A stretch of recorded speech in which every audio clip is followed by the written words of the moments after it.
오늘도 무사히 하루 보내셨습니까? 뉴스와이드 이상훈입니다. 국민의힘 권영세 비대위원장과 권성동 원내대표가 오늘 수감 중인 윤석열 대통령을 면회했습니다. 개인적인 차원의 면회라고 설명을 했지만 당내 일각에선 여당의 투톱 면회가 당 공식 입장으로 볼 수도 있다, 이렇게 지적을 했습니다. 자, 그리고 헌법재판소가 당초 오늘로 예정된 마은혁 재판관 후보자 임명 보류권에 대한 선고를 돌연 연기했습니다. 현재 8인 체제인 헌법재판소가 9인 체제로 바뀔 수도 있는 중요한 판단이었는데요. 선고 2시간을 앞두고 연기된 겁니다. 자, 이런 주제들과 함께 저는 1분 뒤에 돌아오겠습니다.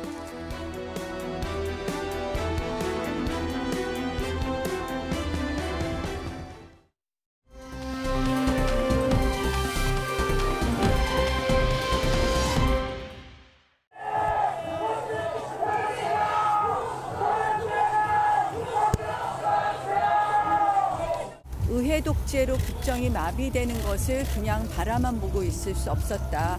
대통령으로서의 무거운 책임감으로 이런 조치를 하셨다, 이런 말씀을 하셨습니다. 나라 걱정을 많이 하셨다, 이렇게 아시면 될 것 같습니다. 자, 오늘 국민의힘의 3명의 중진 의원, 정확하게 말씀드리면 권영세 비대위원장, 그리고 권성동 원내대표, 당 지도부죠. 그리고 여기에 더해 나경원 의원까지 윤석열 대통령을 만나기 위해 서울구치소를 방문했습니다. 그리고 면회란 거죠. 그리고 그 면회는 30분 정도 오늘 오전에 진행이 됐습니다. 지금 보시면 11시부터 30분 동안 윤석열 대통령 접견, 이렇게 3명이 찾아간 겁니다. 자, 그런데 이걸 두고요, 면회가 있기 전부터 여러 가지 얘기들이 있었어요. 찬반처럼 비춰졌고요. 면회가 끝난 뒤에도 역시 찬반처럼 또 비춰지고 있는데, 오늘 이 면회에 대해서 권성동 원내대표 그리고 권영세 비대위원장이 설명을 좀 내놨습니다. 이 취지가 무엇이다라는 거죠. 들어보겠습니다. 적인 차원에 가는 거지 무슨 뭐 지도부 차원에서 무슨 지금 대통령과 어떤 뭐 탄핵 심판이라든가 또 뭐 형사재판에 관련돼서 우리가 그렇게 논의할 사항이 있는 건 아니지 않습니까? 그리고 친구가 어려운 상황에 처했을 때 가서 위로하고 격려하는 거는 인간으로서의 당연한 도리다. 일단 왜 우리 당 출신의 대통령이고 지금은 직무정지 중일 뿐이 아니겠어요. 야당의 어떤 의원님이 왜 구치소까지 찾아가냐 그러는데 구치소에 집어넣었으니 구치소로 찾아갈 수밖에 없지요. 그렇지 않겠어요? 자, 이런 설명과 함께 오늘 면회가 이루어졌는데요. 그런데요, 이 면회가 있기 전에 당내 일각에서는 약간 반대 목소리가 좀 나왔어요. 대표적으로 김재섭 의원, 소장파 의원이죠. 반대 목소리를 좀 냈는데 이런 내용의 본인의 입장을 밝혔어요. 인간적 도리를 왜 이런 방식으로 이제서야 다 하십니까? 이제서야 왜 인간적인 도리를 합니까? 그러니까 앞서서 여러 가지 있을 때 그때 인간적인 도리로 뭔가 말리거나 조언을 하거나 했어야지 왜 이제서야 인간적 도리를 얘기하십니까? 약간 이런 비판. 그리고 여기에 더해서요, 당대표와 원내대표가 대통령 만나는 일정의 개인적 차원이라고 변명을 하고 있다. 이거 이해되지 않고 무책임하다. 단호히 반대한다. 이렇게 입장을 어제 오후에 냈습니다. 이 얘기 좀 해보겠습니다. 지금 3분 나와 계신데요. 송영훈 전 국민의힘 대변인 자리에 오고 계시고요. 이동학 전 민주당 최고위원, 그리고 이경윤 변호사 나와 계십니다. 안녕하십니까? 안녕하세요. 우선 송영훈 전 대변인. 지금 뭐 권영세 비대위원장은 뭐 우리 당 대통령이나 찾아간 거다. 그리고 권성동 원내대표는 개인적 차원입니다. 이 면에는 개인적 차원으로 강조를 했지만 당내 지도부의 투톱입니다. 비대위원장은 당대표니까요. 그리고 원내대표. 투톱이 면회라는 거는 자칫 당의 입장으로 비춰질 수 있다. 이런 지적 나오는데 이거 어떻게 보십니까? 그런 지적을 흘려듣기가 어려운 상황이죠. 김재섭 의원이 지금 그런 지적을 했는데 사실은 일리가 있는 점이 있습니다. 어제까지만 해도 저도 권성동 원내대표만 단독으로 접견을 할 줄 알고 그런 경우는 인간적인 정리상 충분히 가능한 것 아니냐. 저도 그렇게 논평을 해왔었거든요. 사실 권성동 원내대표하고 윤석열 대통령이 인연이 좀 깊게 있으니까요. 굉장히 깊죠. 한마디로 하면 이제 강릉 금학동 옆집 손주 아니겠습니까? 아까도 약간 친구란 표현까지 썼는데. 중마고우니까요. 예. 그런 경우는 아무리 뭐 중한 혐의를 받아서 지금 구속되어 있다고 하더라도 뭐 수십 년 된 직이니까 찾아갈 수 있는 겁니다. 그리고 그런 경우에는 그런 행보까지 다 정치적인 것으로 해석해서 인간적인 차원이 없다고 볼 수는 없는 거예요. 예. 그런데 지금 이제 권영세 비대위원장까지 같이 가지 않았습니까? 그러면 당대표, 원내대표가 둘 다 접견을 한 셈이 돼서 그러면은 아무리 개인적인 차원이라고 얘기를 하더라도 특히 중도 무당층에서는 국민들께서 어떻게 보실지에 대해서 의식하지 않을 수 없는 상황입니다. 그래서 뭔가 TPO가 좀 더 섬세하게 관리가 이루어졌더라면 하는 아쉬움이 저도 있고요. 더 근본적으로는 사실 국민의힘의 현 지도부가 예. 12월 3일 밤에 그 계엄 해제 결의가 있을 때는 국회 표결에 참여하지 않은 분들이 대다수입니다. 예. 그런 상황에서 사실 윤 대통령에 대한 접견은 저렇게 적극적으로 가는 것과 같은 모양새가 보여질 때 그러면 국민들께서는 헌법과 민주주의라고 하는 가치가 먼저인 것이냐 아니면은 윤 대통령 개인과의 정리가 우선인 것이냐 이것에 대해서 이제 의문을 갖고 보실 수 있다고 생각합니다. 그런 부분을 지금 소장파인 김재섭 의원이 굉장히 그 민감한 감수성을 갖고 지적을 한 것이 아닌가 그렇게 보여집니다. 송영훈 전 대표, 오늘 이 투톱과 같이 면회를 간 의원이 나경원 의원. 나경원 의원은 중진 의원이라고 그 자격으로 갔다 이렇게 봐야 될까요? 아마도 이제 윤 대통령 측에서 지금 오라고 해서 갔다라는 입장인 것으로 보여요. 그래서 지금 이 함께 접견을 갔다고 하는데 그리고 이제 나경원 의원을 통해서 뭐 전해진 윤 대통령의 메시지들도 있지 않았습니까? 몇 가지 발언들에 대해 소개가 좀 됐어요. 그렇죠. 그런 점에서 지금 나경원 의원은 굉장히 이번 그 계엄 이후 탄핵 국면에서 윤 대통령에게 밀착된 정치적 행보를 보이고 있습니다. 사실 관저압도 그렇습니다. 가고 그랬거든요. 예, 김기현 의원과 같이 예, 거기서 예. 이제 일정한 입장도 밝혔고 했었는데 이런 것들이 본인에게 어떻게 돌아올지는 조금 더 지켜봐야 될 것 같습니다. 왜냐하면은 나경원 의원이 지난 총선 때 이제 본인의 지역구에서 8% 정도의 차이로 상당히 여유 있게 승리를 거두지 않았습니까? 예. 그런데 그 배경에는 중도층 유권자들이 나경원 의원을 어떻게 보면은 윤석열 정부에서 상당히 불이익을 받았다. 즉 핍박을 받았다고 평가한 측면이 없지 않아 작용했습니다. 그 저출산 고령사회 부위원장 해촉 그리고 예. 기후환경대사 해촉 같은 것들이 당시 유권자들의 뇌리에 있었거든요. 그런데 예. 지금은 그때와 달리 훨씬 더 밀착된 행보를 보이고 있는데 그렇습니다. 서울 동작을이라고 하는 이제 스윙 스테이트를 본인의 지역구로 두고 있기 때문에 과연 어떻게 작용할지에 대해서 이 부분에 대해서는 나경원 의원도 좀 더 면밀한 검토를 하지 않을까 하는 생각도 듭니다. 정치적으로 어떠한 영향이 있을까 이거를 좀 검토했을 것 같다라는 설명이신데 이동학 전 최고위원. 네. 지난주에도 윤석열 대통령 면회가 있었어요. 그때 당시에는 이제 정진석 대통령 비서실장들 대통령실 참모들이 이제 면회를 갔거든요. 네. 근데 그때 당시는 참모들의 면회. 그러니까 뭐 쉽게 말씀드리면 대통령을 위해서 일을 해왔던 참모들이 찾아간 거였어요. 근데 사실 오늘은 집권 여당의 투톱의 면회라서 약간 차원이 다르다는 시각이 있거든요. 이거 어떻게 좀 보십니까? 그렇죠. 저도요. 이것은 가볍게 볼 수만은 없는 사안이다. 본인들이 이야기할 때 이것은 개인적 연이 있기 때문에 이것을 그냥 무시할 수가 없다. 친구도 어려울 때 이렇게 갈 수 있는 것 아니냐라는 예. 투로 국민들께 설명했지만 그렇게 공사 구분이 안 돼서야 어떻게 국정을 이끌겠습니까? 그리고 어느 국민이 그거를 친구 면회 간다고 생각을 하겠습니까? 가가지고 지금 나와가지고 결국 대통령이 얘기했던 무슨 국정을 걱정하고 있다는 둥, 외교가 어떻다는 둥 이런 얘기를 줄줄이 풀어놓잖아요. 결국 국정 혼란을 가중시키는 직무정지된 대통령이 아니라 여전히 뒤에서 뭔가 시그널을 주고 있고 또 저런 것이 최상목 지금 경제부총리 이 대통령 대행을 하고 있는데 이분께는 어떤 시그널로 또 가겠습니까? 이렇게 결국 연결되는 그런 고리로 작용을 하고 있기 때문에 대단히 부적절하다라고 생각을 하고요. 지금 대한민국에서 대통령 다음으로 스피커가 큰 사람들이에요. 집권 여당의 당대표, 그다음에 원내대표.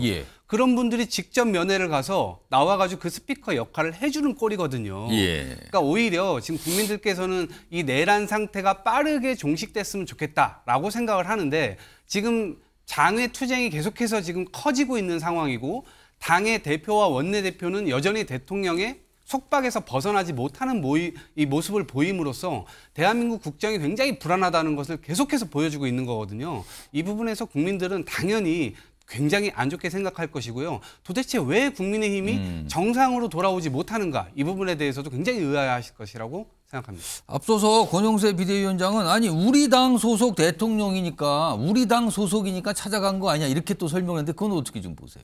그러니까요. 그런 인식 자체가 예. 지금은 뭐 그거는 부정할 수 없죠. 1호 당원이라고 얘기를 그렇습니다. 했으니까요. 예. 근데 그 1호 당원이 대한민국 헌법과 이 법률을 굉장히 크게 위반했고 어떻게 보면 역사적으로 국가적으로 대형 사고를 쳤잖아요. 그럼 이 부분에 대해서 바로 잡는 노력을 지금 기울여야 되는데 오히려 그 사고가 정상인 것처럼 만들려고 하는 노력을 집권 여당에서 기울이고 있단 말이에요.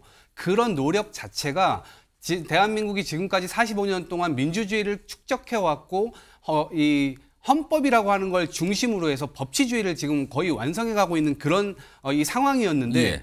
본인 스스로가 대통령이 이것을 어김으로 인해서 그리고 집권 여당이 대통령이 잘못 갈 때 이거 이렇게 가시면 안 됩니다. 말 한마디 제대로 못해가지고 속박속으로 왔는데 잘못한 이후에도 이렇게 속박당해서 결국 나락으로 지금 가고 있는 상태거든요. 어쨌든 이 모든 이 후과가 국민들에게 전가될 것이기 때문에 대단히 불행한 상태다라고 말씀드립니다. 자, 이영희 변호사. 지금 여당 내에서는 면회를 더 가겠다 이런 얘기들이 나오거든요. 그리고 이 여당 소속 광역 단체장들도 면회를 추진하겠다 이런 얘기가 이미 나왔어요. 윤석열 대통령의 일반 면회, 그러니까 변호인이 아닌 일반 면회는 매일 가능한 겁니까? 뭐 공휴일을 제외하고는 이제 매일 가능하긴 하고요. 예. 근데 이제 횟수는 하루에 한 번 가능합니다. 그리고 사람 같은 경우에는 총 5명까지 이제 최대 가능하고 최대 5명. 그렇습니다. 그리고 시간은 30분을 초과할 수가 없습니다. 그럼 오늘은 딱 그 이 한 개 시간까지 한 거네요. 그렇습니다. 30분 했다는 예, 꽉 거는. 채워서 한 거라고 보시면 되고 그리고 이제 장소 분리 접견이라고 해서 예. 원래는 이제 일반적으로 이제 수용자들이 접견을 할 때는 여러 명이 대기를 한 공간에 하고 있다가 이제 불려 나가서 이제 하는 방식이거든요. 같은 시간대에 불려 나갔다가 이렇게 들어오는 방식인데 장소 분리 접견이라고 하는 것은 이제 아무래도 다른 수용자들하고 같이 있을 수 없는 그런 상황이 있으니 예. 본인이 신청을 하게 되면 이 구치소 내에서 이제 교도관들이 간부 회의를 거치게 됩니다. 예. 그래서 간부 회의를 해서 이 수용자 같은 경우에는 이제 분리해서 장소를 분리해서 접견할 필요가 있다라고 하면 이제 그렇게 진행을 하게 되고 예. 그래서 윤 대통령 같은 경우에는 이 용산 대통령실도 그렇고 이렇게 계속해서 일반 접견을 하는 경우에는 아마 분리장소 접견으로 이렇게 계속 진행되지 않을까. 분리 접견이라는 거는 원래 이제 면회하는 공간이 있잖아요. 그렇습니다. 그 영화 같은 데 보면 이렇게 칸막이처럼 돼 있는 공간이 쭉 있는데 그런 장소가 아니라 별도의 맞습니다. 공간이란 예, 뜻인가요? 별도의 공간에서 진행이 됩니다. 그리고 일반 접견 같은 경우에는 사실 이게 녹음이 됩니다. 수용자들이 대화를 하게 됐을 때 일반인들도 이제 대화를 하게 되면 녹음이 되고 그게 사실 의미가 있는 경우가 공범이 있는 사건에서 서로 말을 맞출 가능성이 있기 때문에 그런 자료들이 나중에 재판의 증거로 제출이 될 수도 그게 다 있습니다. 기록이 된다는 거죠? 그렇습니다. 그런데 이제 변호인 접견은 이제 반대로 이제 그런 제한은 없습니다. 그러니까 눈으로 보일 수 있는 공간에서 접견은 이루어지지만 뭐 횟수의 제한 같은 것도 없고 시간의 제한도 없고 예. 그리고 지금 녹취도 안 되고 이런 식으로 해서 이제 본인의 방어권이 충분히 보장이 되는 그래서 일반 접견과 변호인 접견이 그런 식으로 좀 차이가 있고 그럼 오늘 있었던 윤석열 대통령 그리고 앞서서 대통령실 참모들의 그 면회 접견도 그 기록이 되는 겁니까 안 되는 겁니까? 근데 보통의 일반인 같은 경우에는 아마 이제 접견을 했을 때 그 접견 내용이 녹음이 되는 식으로 진행이 됐을 텐데 예. 사실 서울구치소 같은 경우는 시설이 어떻게 돼 있는지는 사실 그 교정 내에 또 시설을 또 이제 따져보기는 해야 되거든요. 근데 아마 뭐 다른 수용자들하고의 관계를 고려를 하면 장소는 분리를 했지만 예. 그런 시설들도 아마 일단은 갖춰져 있지 않을까. 그래서 예. 아마 발언을 하는 부분에 있어서도 조금 이제 신중하게 하지 않았을까. 뭐 그렇게 좀 추측이 되긴 합니다. 그런 부분에 대해서는 설명이 없어요 지금. 아무튼 그런 아까 구별 그러니까 별도의 장소에서 했을 것 같다. 그리고 최대 시간은 30분이랍니다. 딱 거기까지만 가능한 시간이라고 하네요. 자, 이런 가운데 지난번 대통령실 참모들이 만났을 때도 윤석열 대통령의 메시지가 좀 공개되는데 오늘도 몇 가지 메시지가 공개됐는데 이런 내용이 있었다 그러네요. 화면 좀 보겠습니다. 이겁니다. 3명의 그러니까 투톱과 나경원 의원을 만났는데 여러 가지 얘기를 했는데 그중에 하나가 이런 거예요. 이런 취지의 언급을 윤석열 대통령이 했다는 거예요. 나치도 선거로 정권을 잡았다. 나치요. 그 독일. 그런데 민주당 독재도 그런 형태 되는 게 아닐지 걱정이다. 그럼 민주당을 약간 비율한 거거든요. 지금 이 상황이요. 나치도 선거로 정권 잡았다. 민주당 독재도 그런 형태가 되는 게 아닌지 걱정이다. 이런 취지의 얘기를 끌어놨다 그래요. 오늘 면회를 마치고 나온 권영세 비대위원장 그리고 나경원 의원 이와 관련된 질문을 좀 받았어요. 내용 좀 들어보겠습니다. 나치도 선거로 정권 잡았다는 얘기가 무슨 말인지 맞나요? 뭐 그런 얘기 내 기억이 안 나고 어쨌든 일반적인 얘기밖에 할 수가 없었어요. 나치 정권도 선거를 통해서 집권을 한 것처럼 그 이제 의회 독재 이야기 하다가 나오신 이야기예요. 자, 송영훈 전 대변인, 이 민주당을 그럼 민주당 얘기하면서 나치 얘기를 비유를 한 거란 말이에요. 이거 어떻게 좀 보셨습니까? 아마도 이제 윤 대통령의 의도는 민주당 독재, 의회 독재에 대한 우려를 표명하기 위한 것이 아니었을까 보이긴 하는데 예. 첫 번째로 비유가 조금 과한 측면이 있고 아, 나치 얘기하면 그렇죠. 이게 좀 심각해질 수도 있어요. 그러니까 의회 독재, 민주당 독재까지 얘기했으면 저는 현실성이 있는 이야기라고 생각합니다. 그동안에 그 22대 총선 이후에 민주당의 의회 독주는 갈수록 더 심각해져 왔고 뭐 윤석열 정부 들어서 야당이 발의한 탄핵소추안이 29건이나 되지 않았습니까? 예. 그런 것들은 사실 우리 헌정사상 전례가 없는 것이기 때문에 그런 압도적인 의회 권력을 가지고 있는 민주당과 이재명 대표가 앞으로 만약에 행정 권력까지 장악했을 때는 어떻게 될 것이냐. 이것에 대한 우려를 국민들께서 가지고 계시기 때문에 예. 거기까지는 언급할 수 있는 거라고 봐요. 그런데 예. 다만 비유가 좀 과한 측면이 있고 또 한 가지는 나치도 선거로 집권했다라는 말씀을 하셨다고 하는데 예. 그 선거가 지금 앞당겨질 수 있는 가능성을 누가 제공했습니까? 안타깝게도 윤 대통령 본인이 비상계엄을 함으로써 지금 탄핵 심판이 발생하고 조기 대선의 가능성까지 예상이 되고 있는 그런 상황이잖아요. 그래서 예. 저는 아무리 국민의힘 소속 대통령이지만 지금 그런 말씀을 하실 계제는 아니지 않나라는 쓴소리를 하지 않을 수 없습니다. 그러니까 민주당 뭐 입법 독재 그리고 민주당에 관한 얘기 이런 거는 사실은 윤석열 대통령과 윤석열 대통령 측에서 계엄 선포의 정당성을 주장하면서 항상 이 근거를 댔는데 아마 오늘도 그 근거를 대면서 나치라는 표현이 들어갔었나 봅니다. 이렇게 좀 알려지고 있는데 이동학 전 최고위원은 어떻게 들으셨어요? 전 정말 참담한데요. 대통령이 자기가 재임할 때 예. 밤마다 술 마신다는 얘기 많이 듣고요. 그다음에 다음날 출근할 때 지각 출근하니까 이 가짜 출근 차량 보내서 그러니까 이런 이야기를 들으면 그거는 의혹 제기입니까? 예, 의혹 제기뿐만 아니라 이미 증거가 다 나와 있는 상태입니다. 그리고 그걸 토대로 해서 지금 보도가 된 상태고 그런데 그런 얘기를 들을 때마다 도대체 이 대통령이 국민들을 위해서 도대체 무슨 생각을 하는 거지? 주말마다 골프 치러 다닌다는 얘기가 들리고 그러면서 계엄령을 고민했었다 그러고 근데 그 행위 자체가 매우 독재적 발상인 거잖아요. 근데 대통령의 말이 저렇게 뭐 민주당이 나치와 같다, 나치 뭐 선거로 뭐 이 독재가 뭐 완성됐다 이런 이야기를 하려면 적어도 본인이 민주당과 혹은 국회와 대화하려고 하는 시도라도 있었어야 됩니다. 그게 국민들에서 소구력을 가지려면요. 예. 그런데 대화를 아예 원천 차단해놓고 국회를 범죄 집단, 범죄 소굴이라고까지 얘기를 했죠. 그리고 야당 대표는 완전히 범죄자로 낙인을 찍어놓고요. 대화하려는 아무런 노력도 하지 않았고 마지못해 선거 때 지니까 한 번 만났을 뿐입니다. 그것도 본인이 80%, 90% 본인이 이야기하는 이 점유율을 다 점유를 하고요.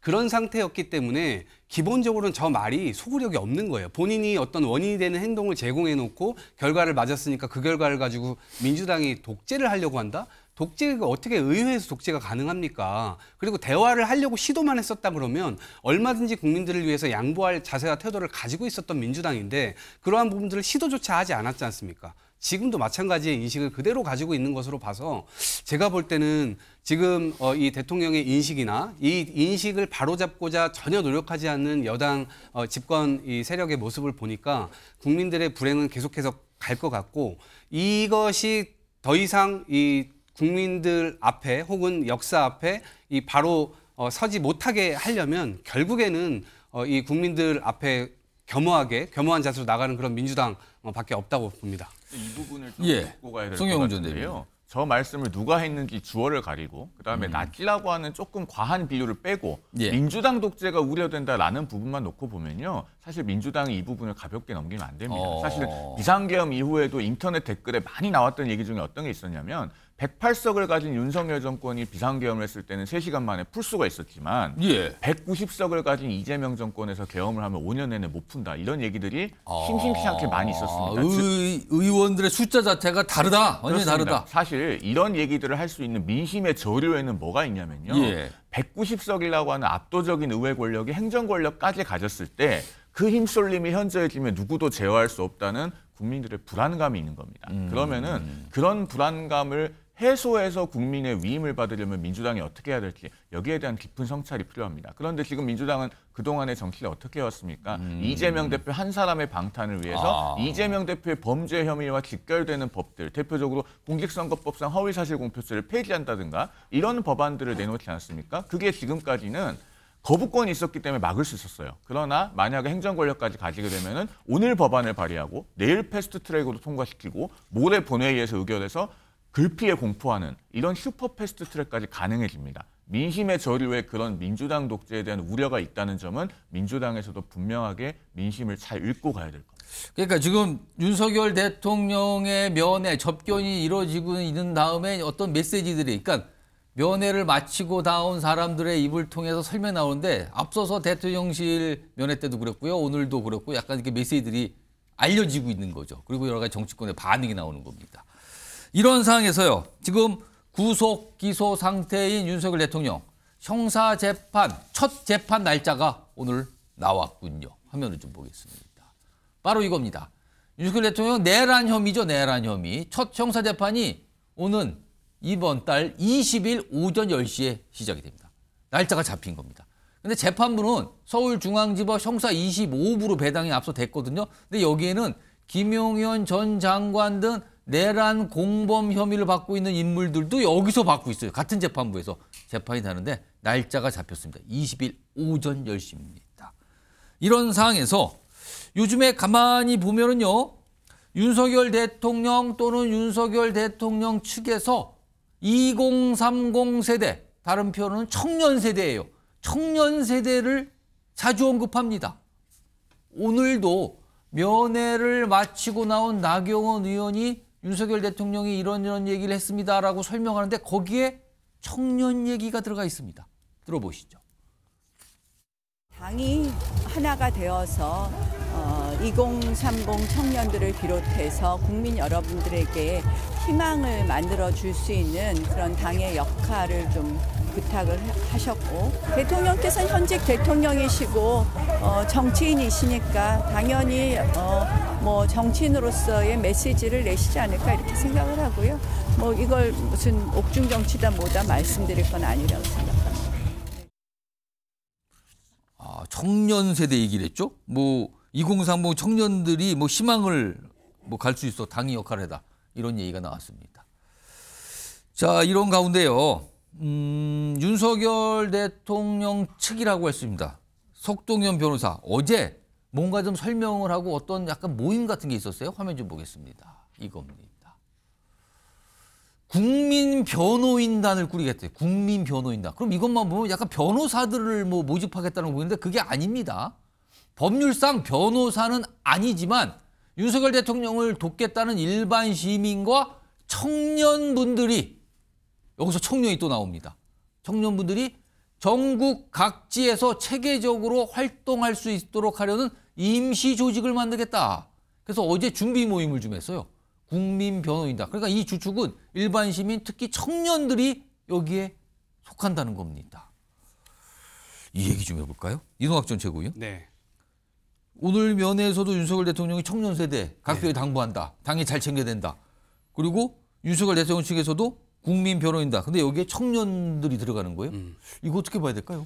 저는 좀 무섭다는 생각을 했어요. 나치라는 발언하고 이게 지금 좀 연결되어져서 저는 느껴지는데요. 나치 때도요. 1922년도에 유겐트라는 조직이 탄생이 됩니다. 청소년 청년 조직이에요. 나치 산하에 있었던 돌격대 역할을 했었고요. 히틀러를 우상화하기 위해 존재했던 이 조직이죠. 근데 1935년도에요. 얘네가 한 10만 명 정도의 그룹으로 성장을 합니다. 근데 1940년도가 되니까요. 800만 명에 달하는 청년들이 여기에 가입을 해서 활동을 합니다. 저는 이러한 지금 그리고 1945년 이 독일이 2차 세계대전 패망할 때까지 이 조직이 유지가 되는데 지금 이것을 윤석열 대통령이 머릿속에 지금 넣고 있는 것이 아닌가라는 이제 생각이 들고 그리고 이 조직은 기본적으로 앞으로 생겨나게 되면 무슨 일을 할까요? 지금 저는 변호인단이 굉장히 역량도 없고 어떠한 전략도 없는 모습을 국민들 앞에 그냥 보여주고 있지 않습니까? 그런 것들을 정치 투쟁판으로 이걸 만들어가지고 청년들을 여기에 동원해서 그냥 활용하려고 하는 겁니다. 그럼 여기에 가담하는 청년들은 제가 볼 때 범죄자가 될 가능성이 굉장히 큽니다. 오히려 이용당하고 활용당할 뿐 이것이 헌법 가치를 세우는 일이냐? 그것도 아니에요. 헌법 가치를 오히려 무너뜨리는 그런 행동들을 하게 될 겁니다. 대단히 위험하다고 생각하고요. 더 이상 이런 식으로 국민들을 이 갈라치게 하고 또 그쪽으로 표가 될 사람들을 모아가지고 야당을 공격하고 헌법 가치를 무너뜨리는 이 일의 연장선상에 계속해서 청년들을 동원하겠다고 하는데 저는 대단히 위헌적 위법적 발상이라고 생각합니다. 송영훈 전 대변인. 그런데 또 현실적으로 보면은 윤석열 대통령에 대한 청년들의 지지가 있는 것도 사실 아닙니까? 사실은 최근 들어서 보면은요. 그렇다고 해서 그 청년들이 비상계엄을 지지하는 것은 아니죠. 여러 가지 복합적인 현상과 정서가 맞물려서 2030 세대 중에서 집회에 나오는 인원들이 제법 있는 것은 사실입니다. 그런 현상은 존재하죠. 뭐 반중 정서라든가 혹은 뭐 반페미니즘이라든가 여러 가지가 맞물려서 거리에 나오고 있는데 자 그렇다고 해서 지금 석동현 변호사가 저렇게 국민 변호인단을 모집하는 것이 정당화되기는 어렵습니다. 그리고 석동현 변호사가 저는 국민 변호인단을 모집하는 것이 보수의 본 모습도 아닙니다. 제가 여러 번 말씀드립니다마는 저분은 지난 총선 때도 자유통일당 비례대표 2번으로 출마하셨던 분이에요. 국민의힘 후보가 아니었습니다. 지난번 총선에서. 그러면은 국민 변호인단을 내세워서 사실상 자유통일당 쪽의 어떤 정치적인 색채나 세력을 확장하려는 시도가 아닌가 저는 그렇게 보이기도 합니다. 사실 이 비상계엄이라고 하는 것은 다시는 반복되어서는 안 되는 일이고 자유민주주의의 기초와 양립할 수 없는 겁니다. 자유민주주의라는 게 뭡니까? 결국에는 헌법이 보장하는 국민의 자유와 권리를 지키면서 그 기초 위에서 민주주의와 법치주의를 해나가는 겁니다. 비상계엄이 어떤 요소에서 그것과 양립할 수 있죠? 사실 우리 2030 세대에게 자유민주주의를 올바로 가르치려면 이런 비상계엄은 다시는 반복되어서는 안 된다라는 것부터 가장 기본적인 전제가 되어야 됩니다. 그런 점에서 이것은 보수의 본 모습이 아니다라는 말씀을 다시 한번 드립니다. 송 대변인께서 굉장히 잘 짚어주셨는데 제가 우려하는 지점도 그겁니다. 지금 윤석열 대통령과 그다음에 김용현 전 국방부 장관의 변호인단들이 다 지금 전광훈당 출신들입니다. 그 당에 소속돼 있거나 그러다 보니까 이 전광훈당 사이비 교주를 중심으로 해서 그런 반헌법적 행동들을 하고 그거를 윤석열 대통령과 국민의힘의 유력 정치인들을 타고 지금 주류화되고 있는 과정이에요. 이거를 지금 국민의힘에서 끊어내지를 못하고 오히려 그것을 오히려 판을 만들어주고 있는 상황으로 가고 있기 때문에 대단히 위험하다라고 생각합니다. 그렇게 하면 안 되기 때문에 저 같은 사람이 나와서 얘기하잖아요. 네, 그래서 잘 짚어주셨어요. 지금 이동학 전 최고위원이 정광훈 목사 관련해서 이제 어떤 평가해 주셨는데 그거는 이동학 전 최고위원 개인적인 평가라고 그렇습니다. 제가 좀 한정을 하고요. 지금 말씀하셨으니까 정광훈 목사 얘기 좀 해보죠. 오늘 뭐 피의자로 입건됐다 이런 소식까지 전해지는데 사실 주말 동안에 이 서부지법 난이 사태와 관련해서 본인이 얘기를 해요. 그리고 그 사태가 있기 전에도 뭔가 얘기한 게 있습니다. 시점을 최근 주말 그리고 그 앞서서 했던 발언 좀 시차를 바꿔서 한번 목소리 좀 들어보겠습니다. 확인해 보시죠. 나는 절대로요 체포 안 당해요. 내가 체포당할 만한 죄를 진 적이 없어요. 우리가 언제 해산했는가? 8시에 해산했어요. 그리고 구속영장이 떨어진 것은 새벽 3시야. 새벽 3시에 애들이 거기 남아있다가 진압해서 들어간 것은 우리 단체가 아니에요. 그것은 윤석열 대통령이 힘을 얻으려고 우리는 바로 공덕동으로 이동을 하려고 합니다. 헌법 위의 권위 국민 저항권으로 우리는 맞짱뜨기를 했습니다. 대통령을 서울구치소에서 모셔 나와야 되는 것입니다. 자, 이영희 변호사, 지금 정광훈 목사 오늘 경찰이 피의자로 입건을 했다는 소식이 들려왔는데 혐의는 어떻고 향후 어떤 절차를 따르게 되나요? 피의자 이제 입건을 했다라는 건 이제 신분이 피의자로 전환이 된다는 것입니다. 예. 그래서 이제 혐의에 대해서 의심이 가고 이런 부분들에 대해서 확인을 할 거다 이런 입장이고 혐의 자체는 지금 내란 선동 혐의입니다. 그러니까 이 서부지법을 이제 갔던 그 사태가 결국 이제 헌법 기관을 뭐 침범을 한 것이 맞고 예. 그런 경우에는 이제 국헌문란의 목적이 있었는지 그럼 이런 것들이 다 계획적으로 이제 이루어졌는지 이런 부분들을 판단을 하게 되는데 근데 사실 이제 문제가 되는 부분은 이 정강훈 목사가 했던 발언과 그다음에 서부지법에 난입했던 그 단체와의 이런 연관성이 인정돼야 됩니다. 인과관계.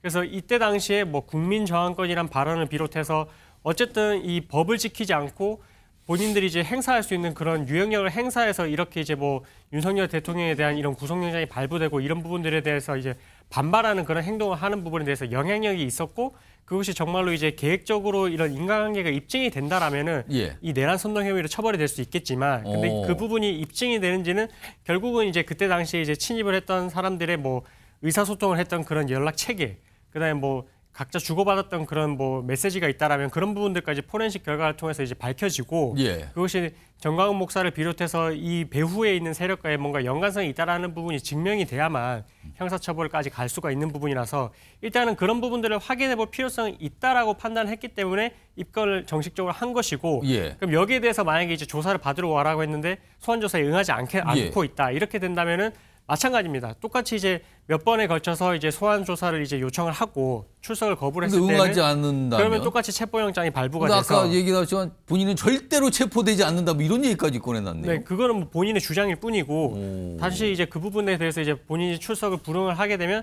당연히 영장이 발부가 되고 그럼 영장의 그 강제 수사에 따라서 이제 영장의 집행력에 따라서 인치를 해서 조사를 할 수 있게 되는 그런 상황에 이르게 될 것입니다.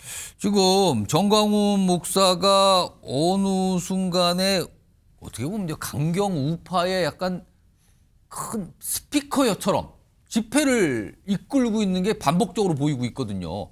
그러니까 체포영장 집행 당시도 그랬고요. 지금도 계속 이런 모습이 이어지는데 최근에요. 이 강경 우파의 또 다른 스피커 이런 역할을 하는 분이 등장을 했어요. 원래 이분은 한국사 1타 강사였습니다. 공무원 시험 한국사 1타 강사였는데 지금은 어떤 우파의 큰 스피커 역할을 하고 있습니다. 이분이 지난 주말에 부산에서 집회에서 마이크를 잡았고 그때 한 말이 있어요. 그리고요. 지난해 12월 초에 계엄령이 선포되고 해제가 됐잖아요. 근데 그 직후에 또 한 말도 있습니다. 두 가지 목소리를 비교해서 들어보시기 바랍니다. 편파 보도에 적나라한 현실도 이번에 알게 되었고 상식을 모두 무너뜨린 공수처와 서부지법의 불리한 재판관들 헌법재판소의 실체까지도 모두 알려주게 된 계몽이라고 저는 100% 저도 계몽령이라고 생각합니다. 비상기업의 잘잘못을 따진다면 개인마다 평가는 다를 수 있겠지만 팩트만 말씀드리면 비상기업 승부 가장 잘못됐죠. 이거는 그런 윤석열 대통령이 자유로울 수 없습니다. 이에 대해서. 지금 이 전환길 강사 지금 뭐 굉장한 스피커로 떠올랐어요. 집회 현장에서 저렇게 마이크 잡고 있으면서 사실은 윤석열 대통령 탄핵 반대를 외치고 있고 아까 보셨죠? 그 부산 집회에서는 계몽이다, 계엄이 아니라 계몽령이다. 근데 앞서서 계엄 선포 직후에 해제가 된 다음에는 이거 문제 많다고 지적을 했거든요. 이동학 전 최고위원. 계엄에 대한 생각이 왜 달라졌을까요?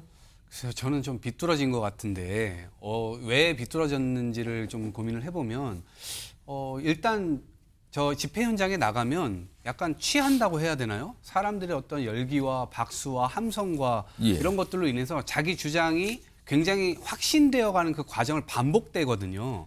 그러다 보면 자기 확신이 완전히 이제 뒤바뀌게 되는 거예요. 그래서 과거 발언과 자기가 현재 하고 있는 그 발언이 바뀌어 있어도 자기 부정이 너무나 쉽게 되는 거죠. 그냥 그런 상태로 지금 가고 있고 저분은 굉장히 뭐 어찌 보면 유명세를 얻고 있었던 학원 강사이기도 했지만 또 유튜브를 굉장히 많이 구독자가 있었기 때문에 그렇죠. 특히나 이번 건에서 발언을 또 얹게 되면서 최근 며칠 동안 지금 50만 명이 늘었다고 해요. 거의 뭐 2배 정도가 늘어났다고 그러죠? 그만큼 영향력도 굉장히 크신 분인데 또 그만큼 또 반대의 어떤 본인의 어떤 본인이 과거에 했던 말을 지금 또 지키지 않음으로 인해서 또다시 그것에 대한 비판도 있는 거거든요. 그래서 저는 장점과 단점이 뭐 저쪽 진영 차원에서 볼 때는 둘 다 있다고 보지만 저분이 이렇게 가다가는 국민의힘의 다크호스 뭐 대선 주자가 되려고 하는 마음인가? 저는 좀 굉장히 좀 마음이 좀 무거워지는데 이런 방식으로 뭔가 또다시 뭔가 다크호스처럼 일어나가지고 국민의 선택을 국민의 어떤 판단력이나 이런 것들을 숙성시키지 않은 채 갑자기 확 나와가지고 인기를 얻어가지고 뭔가의 공직의 기회를 갖는다. 이런 것은 반드시 경계를 해야 된다고 봅니다. 송영훈 전 대변인. 그러니까 지금 이 전한길 강사가 왜 저런 목소리를 내는가에 대해서 본인이 나라를 살리기 위해서 나왔다 뭐 이렇게 설명을 해요. 지금 갑자기 사실상의 우파 진영의 빅스피커로 떠올랐는데 이거 어떻게 봐야 되는 겁니까? 일단은 그 빅스피커라고는 하는데 그 영향력의 크기에 대해서 우리 레거시 미디어에서는 좀 정확하게 분석해 볼 필요가 있습니다. 우리 국민은 5,100만 명 정도 돼요. 그리고 전체 유권자는 4,400만 명입니다. 우리 공직선거법상 이른바 저지조항이라고 부르죠. 국회 한석을 가지고 들어올 수 있는 최소 전국 득표율인 3%가 132만 명 정도 돼요. 투표율을 고려하지 않고 그냥 계산을 하면. 그러면은 자, 극단적인 유튜브가요. A 유튜브가 구독자 100만 명, B가 80만 명, C가 60만 명이면요. 그 전체 세력이 A, B, C 합인 240만 명인 게 아닙니다. 보통 극단적인 성향을 갖고 있는 분들은 A도 구독하고 B도 구독하고 C도 구독하고 이런 경우가 많아요. 그러면은 전한길 씨의 유튜브가 지금 구독자가 100만 명을 돌파했다고 하면 물론 그 자체로는 절대적으로 큰 숫자인 것은 맞는데 그러면은 우리 국민의 전체 여론 지형에서 그 정도로 엄청난 파급력이 있는가 이것은 좀 별도로 분리해서 봐야 됩니다. 그건 좀 다른 차원의 문제. 왜냐하면은 아까도 말씀드렸듯이 극단적인 유튜브가 A, B, C가 있으면은 A도 구독하고 B도 구독하고 C도 구독하는 것이 이른바 에코체인버 효과 때문에 그런 거거든요. 에코체인버라고 하는 게 이제 그 사방이 밀폐되어 있는 음향실 같은 건 아닙니까? 그 안에서 외부의 소리는 안 들어오고 안에서의 특정한 소리만 크게 울립니다. 그러면서 자기 확신이 강해지는 거거든요. 유튜브 알고리즘의 세계가 그런 겁니다. 그렇기 때문에 좀 걸러서 평가할 필요가 있겠고 그다음에 전한길 씨가 지금 영향력이 굉장히 확대됐기 때문에 제가 한 가지만 좀 당부를 드리면 전한길 씨가 개인적으로 어떤 정치적인 사상을 갖든 그건 자유예요. 그런데 헌법재판소에 관해서 헌법재판소를 공격할 수 있는 듯한 그런 발언은 마땅히 자제되어야 됩니다. 우리 국민들이 나중에 헌법재판소를 휩쓸 수도 있다 그런 취지의 발언이 있었는데 지난 1월 19일에 서부지법 습격 사건이 있지 않았습니까? 그런 불행한 일이 있은 뒤에는 우리 사회에 누구라도 영향력이 있는 사람이라면 사법에 대한 신뢰와 그 존중을 복원해주는 방향으로 논평할 필요가 있어요. 전한길 씨가 그 부분에 대해서만큼은 좀 무거운 책임감을 갖고 논평해 주십사라는 말씀을 저는 꼭 드리고 싶습니다. 근데 왜 계엄에 대한 생각이 달라졌을까요?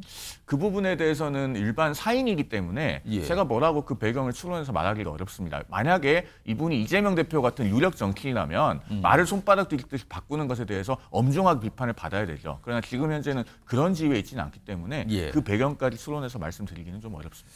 지금 주말에 집회에 나선 거 보면은 집회 때마다 등장하지 않을까라는 이런 전망까지 좀 나오고 있어요. 아무튼 최근에 어떻게 보면 이게 여러 가지 평가가 있는 주목이죠. 두 명의 인물 좀 전해드렸고요. 다음 이슈는 오늘 들어온 소식입니다. 좀 전해드리겠습니다. 먼저 키워드 준비되어 있습니다. 돌연 연기입니다. 오늘 헌재가 오늘 원래 하려고 했었어요. 근데 2시간 정도 앞두고 갑자기 이걸 다음에 한다. 연기를 했어요. 바로 얼마 전에 최상목 대통령 권한대행이 국회 추천 3명의 헌법재판관 중에서 2명만 임명을 하고 1명을 뺐거든요. 그거에 대한 문제 제기가 계속 있었거든요. 우선 그와 관련된 앞선 목소리부터 좀 들어보겠습니다. 헌법이나 헌법재판소법에 정한 자격 요건을 갖추고 선출 절차에 하자가 없다면 바로 임명해야 된다고 보는 입장이 있습니까? 네, 뭐 그 점에 대해서는 뭐 저희도 뭐 특별한 얘기는 없습니다. 네, 알겠습니다. 네. 자, 이런 목소리였는데 화면을 좀 정리해 볼까요? 오늘 헌재가 원래 결정을 하려고 했는데 연기를 했어요. 무엇인가 하면 이겁니다. 마은혁 헌법재판관 후보자 임명권. 그러니까 최상목 권한대행이 임명을 하지 않았거든요. 그 이후에 이거에 대해서 문제 제기를 하면서 국회 차원에서는 권한쟁의 심판을 청구했고요. 그리고 이제 한 변호사는 헌법소원을 신청했어요. 근데 이걸 오늘 헌재가 선고하려고 그랬어요. 판단해서. 근데 이게 연기가 됩니다. 권한쟁의 심판은 오는 10일 변론 재개. 그러니까 재판을 더 해보겠다는 거고요. 헌법소원 심판에 대해서는 그냥 무기한 연기입니다. 날짜를 얘기하지 않았어요. 그래서 둘 다 연기됐어요. 뭔가. 그러니까 최상목 권한대행이 마은혁 후보자를 헌법재판관으로 임명하지 않은 건에 대한 어떤 판단을 하려고 했었는데 이게 연기가 됐습니다. 이겁니다. 이용희 변호사, 선고 2시간을 앞두고 연기가 됐는데 이거 왜 그런 거라고 봐야 됩니까? 일단은 뭐 보통 변론 제기를 했을 때 변론 제기 사유를 알려주는 경우는 이제 그 다음 변론 제기 기일에 가면 이제 알려줍니다. 그래서 이제 10일에 가면은 정확하게 왜 변론 제기를 했는지 이게 나올 텐데 아무래도 뭐 좀 조심스럽게 추측을 해보면 일단은 뭐 심리가 조금 부족했던 부분이 있다라고 이렇게 생각을 한 것 같습니다. 왜냐하면 이제 당시에 뭐 여야가 합의를 해서 이게 추천을 한 게 맞는지에 대해서 합의의 의미에 대해서 조금 이제 해석을 하려고 했던 거, 판단을 하려고 했던 것 같고, 그래서 그런 부분들에 대해서 이제 국회 측에서는 뭐 국회의장에게 그 추천했던 추천서를 통해서 이게 합의가 있었던 걸로 봐야 되는 게 아니냐 이런 주장을 했었는데, 근데 이거를 이제 선고를 하기 전에 계속해서 이 최상목 권한대행 측에서 변론 제기 신청을 했었거든요. 예. 근데 그럼에도 불구하고 기각을 했었다가 다시 선고를 앞두고 나서 이제 그때 당시에 이 추천 과정에 대해서 경위를 다시 한번 상세히 설명하는 그 서류를 제출을 해달라고 했던 걸 보면 이 부분들에 대해서 이제 헌재 재판관들이 모여서 평의라는 걸 거치게 되는데 이게 결정을 내리기 전에 마지막으로 회의를 하는 작업이거든요. 예. 근데 이 평의를 하는 과정에서 아마 좀 이런 부분들에 대해서는 조금 더 미진한 부분이 있기 때문에 확인을 해봐야 될 필요성이 있지 않느냐 이렇게 이제 판단을 했었던 것 같고 예. 그리고 최상목 권한대행 측에서도 이 원내대표들에 대해서 증인 신청을 통해서 이런 부분들에 대해서도 사실관계를 확인을 해달라고 요청을 했었던 부분이 있었기 때문에 그런 부분까지도 종합적으로 고려를 해서 아마 10일에 가면은 뭐 이런 부분들에 대한 동의가 명확하게 있었는지 그 동의의 의미는 어떻게 판단을 해야 되는지 이런 부분들에 대해서 사실관계를 다시 한번 조금 더 심리를 해보겠다라는 취지로 아마 변론 제기 사유를 설명을 해주고 그다음에 재판이 좀 지연이 될 것 같고 예. 아마 이렇게 된다면 기일이 또 적어도 최소한 한 차례 이상은 열려야 되기 예. 때문에 그럼 그 기일에 또 변론 종결하고 또 선고 기일을 지정을 하게 되면 또 한 달 정도는 충분히 또 넉넉하게 소요가 될 것이거든요. 그럼 그렇게 따지게 되면 오늘 뭐 2월 3일 이렇게 결론을 내려고 했다가 아마 최종적으로 결론이 나오게 되는 시점은 빠르더라도 3월 초가 되지 않을까.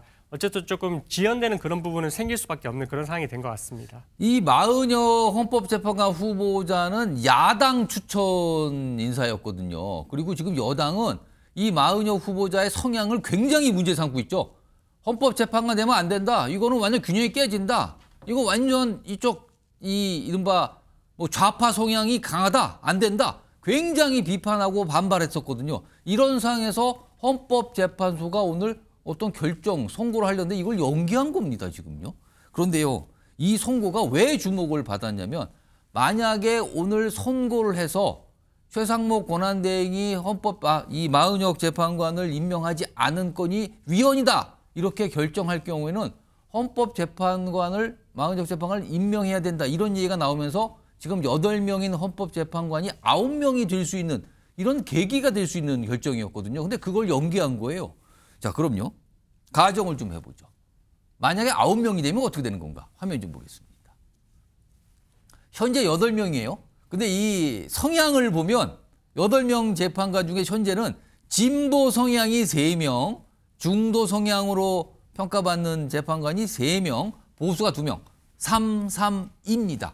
근데 만약에 마은혁 재판관이 임명이 되면 9인체가 되잖아요.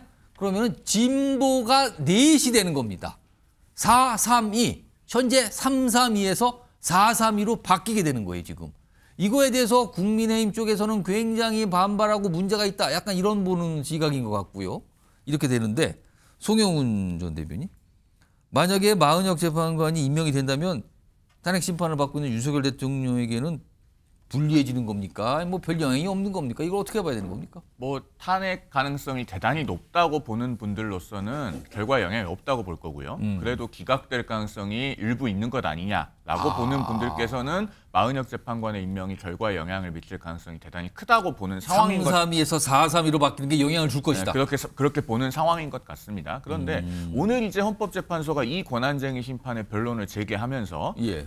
그 사건의 다음 변론 기일을 2월 10일로 잡았어요. 예. 그러면은 제가 추론하기로는 헌법재판소가 일종의 그 섬세한 기술을 발휘하는 것이 아닌가 그런 기술이요? 그러니까 이 권한쟁의 심판을 변론 재개를 한 다음에 다시 변론 종결해서 선고를 하더라도 그 선고 시점을 앞으로 기술적으로 조율해서 예를 들면은 윤 대통령의 탄핵 심판 선고와 비슷한 시점으로 맞춘다든가 해서 9명의 재판관이 설령 완결이 되더라도 그것이 윤 대통령의 탄핵 심판에는 영향을 미치지 않도록 함으로써 논란을 좀 피해 나가려는 그런 그 정무적 판단이 있지 않는가 하는 약간 생각. 논란에 대한 부담을 좀 피하기 위한. 그렇습니다. 그 부분을 한 가지 생각해 볼 수 있고요. 또 한 가지는 지금 이제 그 최상목 권한대행의 대리인단이나 또는 여권에서 강력하게 문제 제기하고 있는 것 중에 하나가 국회가 이 권한쟁의 심판을 청구함에 있어서 국회 차원에서 아무런 의결이 없었다는 겁니다. 국회의장이 단독으로 이런 그 청구를 할 수 있는 권한이 있느냐 이 부분을 문제 삼고 있는데 여기에 대해서 실상 심리가 불충분하게 그동안 이루어졌을 가능성이 커요. 그러면 이 부분을 재개된 변론길에 짚고 넘어가야 된다라는 의견이 내부에서 제기되지 않았을까 하는 추론도 동시에 가능한 부분으로 보입니다. 이용기 변호사. 그런데 지금 일단 연기가 됐어요. 근데 이제 연기가 돼서 뭐 어떤 재판을 더 한 다음에 헌재가 또 언젠가 판단할 거 아니에요? 근데 만약에 헌재가 이거 임명하지 않는 것을 위헌이라고 판단했다. 그럼 임명하라는 뜻이잖아요, 그거는. 그렇습니다. 그런데 최상목 권한대행이 대통령 권한대행이 임명을 무조건 해야 되는 건 아니라는 얘기가 나오는데 맞습니까? 맞습니다. 왜냐하면 이게 위헌이라는 결정을 하더라도 집행력이 없습니다. 그러니까 강제력이 없기 때문에 여기에 따라야 되는 그런 사항은 또 아닙니다. 그러니까 안 따라도 뭘 방법은 없다. 그렇습니다. 따르지 않는 것이 위헌적이다. 이런 판단을 할 수는 있겠지만 따르지 않는다고 해서 몇 월 며칠까지 임명을 해야 된다. 이런 결정을 할 수는 없습니다. 그렇기 때문에 이제 뭐 이 결정이 난다고 하더라도 뭐 조심스럽지만 최상목 권한대행 같은 경우는 여야 합의가 있어야 되는 것을 계속해서 그렇죠. 이제 주장을 하면서 이걸 임명을 미룰 수도 있는 상황이고요. 그럼 이 부분에 대해서는 결국 최상목 권한대행이 따르지 않는 부분은 위헌적인 의미를 가지는 부분이 맞기 때문에 그럼 뭐 민주당 입장에서는 다시 뭐 이 부분에 대해서 뭐 탄핵을 발의한다든지 뭐 이렇게 할 수 있는 뭐 명분을 또 주게 되는 것이고 뭐 또 추가적으로 판단할 수 있는 부분은 또 형법상 직무유기죄라고 해서 이게 어쨌든 법적인 의무가 있는 부분을 따르지 않았을 때는 이게 직무유기가 될 수도 있는 부분이 있기 때문에 뭐 여러 이제 법적인 문제가 또 제기가 될 수는 있지만 어쨌든 강제력은 없어서 따르지 않는다 하더라도 뭔가 이것을 뭐 제재할 수 있는 그런 방법은 없다라고 보시면 될 것 같습니다. 이동학 전 최고위원. 최상목 권한대행이 끝내 마은혁 재판관을 임명하지 않을 경우 민주당은 탄핵 소추입니까 또? 탄핵 소추는 고민을 할 것 같습니다. 왜냐하면 이것 탄핵 소추를 함으로 인해서 뭔가 새로운 사람이 와가지고 권한대행을 제대로 또 잘 할 것이냐 그런 것에 대한 탄핵 소추하면 또 권한대행이 되잖아요. 그 보장이 또 왜냐하면 똥차 빠졌다고 쓰레기차 오는데 이런 상황이 지금 비교를 많이 하지 않습니까? 그러면 이게 또 다른 문제가 또 될 수가 있기 때문에 최소한 직무유기 정도의 어떤 고발 조치는 있을 것 같고요. 다만 지금 윤석열 대통령 역시도 헌법을 위헌적으로 본인이 계엄령을 내리고 그냥 불법적으로 그리고 체포되는 과정에서도 어찌 보면 굉장히 자존심 상할 만한 얘기를 들었을 텐데 법원에서 뭐라고 했습니까? 헌법 수호 의지가 보이지 않는다. 이거 대통령으로서는 대단히 자존심 상하는 얘기일 거라고 보는데 지금 권한대행조차도 헌법재판소에서 내린 판단을 본인이 그거를 또다시 무시하거나 혹은 뒤로 미루는 그런 결정들을 내린다고 한다면 본인도 위헌적 상황에서 빠져나가기가 어려울 겁니다. 대단히 안 좋은 것이라고 봅니다. 알겠습니다. 오늘 굉장히 중요하기 때문에 주목을 받았는데 돌연 연기가 됐습니다. 지금 시간이 더 걸리는 것 같습니다. 자, 다음 이슈는 영상이 먼저 준비가 되어 있습니다. 확인해 보시죠. 응원은 좀 늦어요. 그러니까 의원은 항상 좋아요. 아우 우리 친구 반가워. 고생하는 김상우. 야 요즘 뭐 하고 지내? 요즘? 요즘 치열한 투쟁 속에 있습니다. 언더 73이 왜 모였는지 궁금하실 거예요. 우리 언더 73은 건강한 보수, 그리고 보수의 미래, 이것을 우리 젊은이의 힘으로 만들어 간다. 이래 뭉쳤습니다. 이게 왜 언더 73이 됐냐면 그냥 단톡방 이름이 언더 73이에요. 그렇군요. 네, 그래서 그냥 처음에 그것도 이것도 정한 것도 꼭 친한계라고 정한 건 아니고. 한동훈 대표도 거기에 유튜브 나옵니까? 제가 부탁을 하려고는 하는데 거부권을 행사하면 제가 거부하려고요. 자, 지금부터는요. 여야에서 요즘에 주목을 받고 있는 그 주목의 이유는 여러 가지입니다만 정치인들 한 명 한 명씩 짚어보도록 하겠는데요. 두 분 모셨습니다. 자, 윤주진 전 국민의힘 미디어 특위위원 나와 계시고요. 그리고 맞은편에는 김유정 전 국회의원 자리하고 계십니다. 안녕하십니까? 자, 방금 전에 확인한 영상 무슨 표현이 나오죠? 언더 73 이렇게 발음하는 게 맞는지 모르겠습니다. 73 이게 무슨 이 출생 연도를 뜻한다 그러는데요. 친한계 인사들이 유튜브 채널을 만들었는데 그 채널 이름이 언더 73 뭐 이렇게 돼 있습니다. 화면을 좀 정리해 보겠습니다. 친한계 유튜브 채널 개설이 됐습니다. 근데 이걸 가지고 지금 아니 한동훈 전 대표 등판을 위한 포석이 지금 깔리고 있는 건가요? 라는 해석이 나옵니다. 왜 그런가 하면요. 일단 이름이 언더 73이에요. 73. 친한계 박상수 전 대변인이 만들었는데 이 73은 73년생이라는 뜻입니다. 1973년생. 그 이하다. 이하니까 73년생이 포함돼요. 한동훈 전 대표가 73년생이거든요. 그럼 이거 누가 봐도 친한계 인사가 만들었으니까 한동훈 전 대표를 염두에 두고 만든 유튜브 채널이다. 그리고 오늘 오후 기준으로 구독자가 10,000명이 넘어갔네요. 만든 지 며칠 되지도 않았는데. 그리고 설명을 하죠. 박상수 전 대변인. 당내 젊은 소장파 그리고 보수의 미래를 얘기할 것이다. 소장파들과. 언더는 미만이 아닌 이하입니다. 그러니까 1973년생이 포함되죠. 굳이 저 설명을 합니다. 굳이. 그러면 이 유튜브 채널에 한동훈 전 대표가 등장할 수도 있다? 이 뜻일 수도 있는 것 같습니다. 윤주진 전 의원. 73년생인 한동훈 전 대표를 분명히 의식한 거죠. 이거 한동훈 전 대표 본격적인 뭔가 움직임이 시작됐다고 봐야 될까요? 조기 대선이 열릴 수도 있다. 가능성이 적지 않다고 판단을 하고 또 특히 한동훈 대표 같은 경우는 비상계엄에 대해서 상당히 비판적이었고 윤 대통령의 내란 혐의에 대해서도 매우 지지를 하고 있는, 찬성하고 있는 입장이죠. 그러니까 한동훈 대표가 조기 대선에 출마했을 경우를 대비해서 친한계가 몸을 풀고 있다 이렇게 봐야 될 것 같고요. 특히 73년생 한동훈 전 장관의 그 상징성, 그러니까 이제 젊은 어떤 보수 세대 교체의 그런 정체성을 많이 반영한 것인데, 근데 사실 이게 저는 한동훈 대표에게 도움이 될지 잘 모르겠어요. 그러니까 한동훈 대표를 세력화하려는 친한계는 도움이 될 겁니다. 왜냐하면 뭐 이런 걸 해가지고 한동훈 대표에 대한 팬덤을 어느 정도 더 흡수할 수 있고 본인들이 정치를 하는 데 있어서는 큰 지지 기반이 될 수 있겠죠. 그런데 사실 지금 한동훈 대표를 둘러싼 국민의힘 지지층, 보수층, 당원들은 언더 73이 중요한 게 아니라 사실 오버 73이 중요해요. 오버 73. 그러니까 지금 한동훈 대표에 대해서 사실은 조금 연령대가 있으신 그런 당원들이 오히려 되게 불안해하시고 너무 윤 대통령과 각을 세우는 게 아니냐라는 그런 비판이 지금 있는데 언더 73을 챙길 때가 아니라 오버 73을 챙겨야 되는 거 아니냐 그 말씀이에요? 그렇습니다. 한동훈 대표는 지금 세대 확장을 해서 정통 보수층까지 흡수를 해야 이제 뭐 대통령 후보가 될까 말까 한 상황인데 여기서 이 언더 73 이런 것들이 오히려 한동훈 대표가 보여줬던 약간 좀 초보 정치인의 그런 한계를 더 부각하는 게 아닌가. 이게 과연 득이 될지 실이 될지는 좀 지켜봐야 될 것 같습니다. 김유정 전 의원님. 요즘에 이제 한동훈 전 대표 복귀 소리 계속 나와요. 뭐 어떤 전 한동훈 전 대표 가까운 인사 얘기로는 뭐 2말 3초 얘기까지 나오고 구제 시점도 얘기하는데 그런데 관건은 과연 한동훈 전 대표가 지금 국민의힘 여권의 상황을 감안했을 때 성공적으로 복귀할 수 있을까? 이겁니다. 이거 어떻게 판단하십니까? 네, 시점의 문제였을 뿐이지 복귀는 뭐 예상됐던 일이고요. 그리고 뭐 일주일 전에도 뭐 진정호 전 최고위원 만나서 이런저런 얘기했다는 보도도 있었고요. 그러니까 뭐 정치권을 예의주시하고 있는 건 사실인 것 같습니다. 그런데 언더 73 이거 보면은 이제 1973년생 한동훈 전 대표를 뭐 염두에 두고 만든 그 채널인 것 같아요. 그런데 내 밑으로 다 모여 같은 느낌이 들잖아요. 아, 언더? 내 밑으로 다 모여 같은 느낌이 들어서. 또 그렇게 해석이 되나요?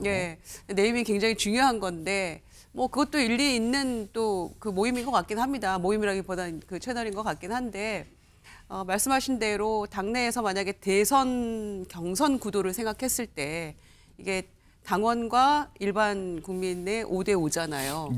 이게 또 당 현재 친윤 지도부가 이걸 어떻게 또 변경해 버릴지도 알 수 없는 일이고. 근데 그런 것들이 앞으로 한동훈 전 대표가 실제로 복귀를 했을 때 복귀를 한다는 것은 사실 조기 대선을 염두에 두고 하는 거 아니겠습니까? 그렇겠죠. 그런 상황에서 물리적으로 후보가 되는 게 가능한 것인지 그런 여건들이 문제라고 생각하거든요. 그래서 지금 현재 지도부 체제로 갈 거 아니겠습니까? 비대위가 뭐 또 바뀔 리 없고 그렇죠. 그 전에 전당대회 할 일 만무하고 예. 그런 구조 속에서 과연 언더 73만으로 이게 해결이 될 문제인가? 그 이름 같은 것도 방상수 대변인이 아마 얘기는 했을 것 같은데 한 대표에게. 그래서 그런 저런 것들이 어떤 이 환경이라는 게 과연 한 대표에게 유리하게 돌아갈 수 있을 것인가의 의문은 남아 있죠. 언더 73이라는 유튜브 채널을 만들었다. 이게 가만히 보면 한동훈 전 대표와 관해서 은연중에 뭔가 메시지를 전한다면 어제는요 아주 공개적으로 메시지를 전한 인물이 있죠. 바로 이준석 개혁신당 의원입니다. 들어보시면요 이건 분명히 뭔가를 명확하게 얘기하고 있거든요. 목소리 확인해 보겠습니다. 예, 항상 오늘 저는 대한민국을 위해서, 대한민국 미래를 위해서 퍼스트 펭귄이 되겠다고 선언하겠습니다. 존 F 케네디는 43살에 미국의 지도자가 되어서 사람을 달에 보냈습니다. 46살에 버락 오바마는 흑인 최초로 미국의 대통령이 되었습니다. 변화는 과감한 세대 교체와 함께 일어나는 겁니다. 누가 당선되어야 윤석열 대통령께서 좋아하시는 약주가 술맛이 제일 떨어질까 한번 물어봐 주십시오, 여러분! 그게 그 사람들 수준이고 저는 그 확신했어요. 그 사람들 말로는 굉장히 좋지 않겠구나. 사람 배워가지고 둥실 떠오르는 날, 우리 대한민국이 살기 좋은 나라가 되어 있을 것입니다. 둥실 떠오르는 그날까지.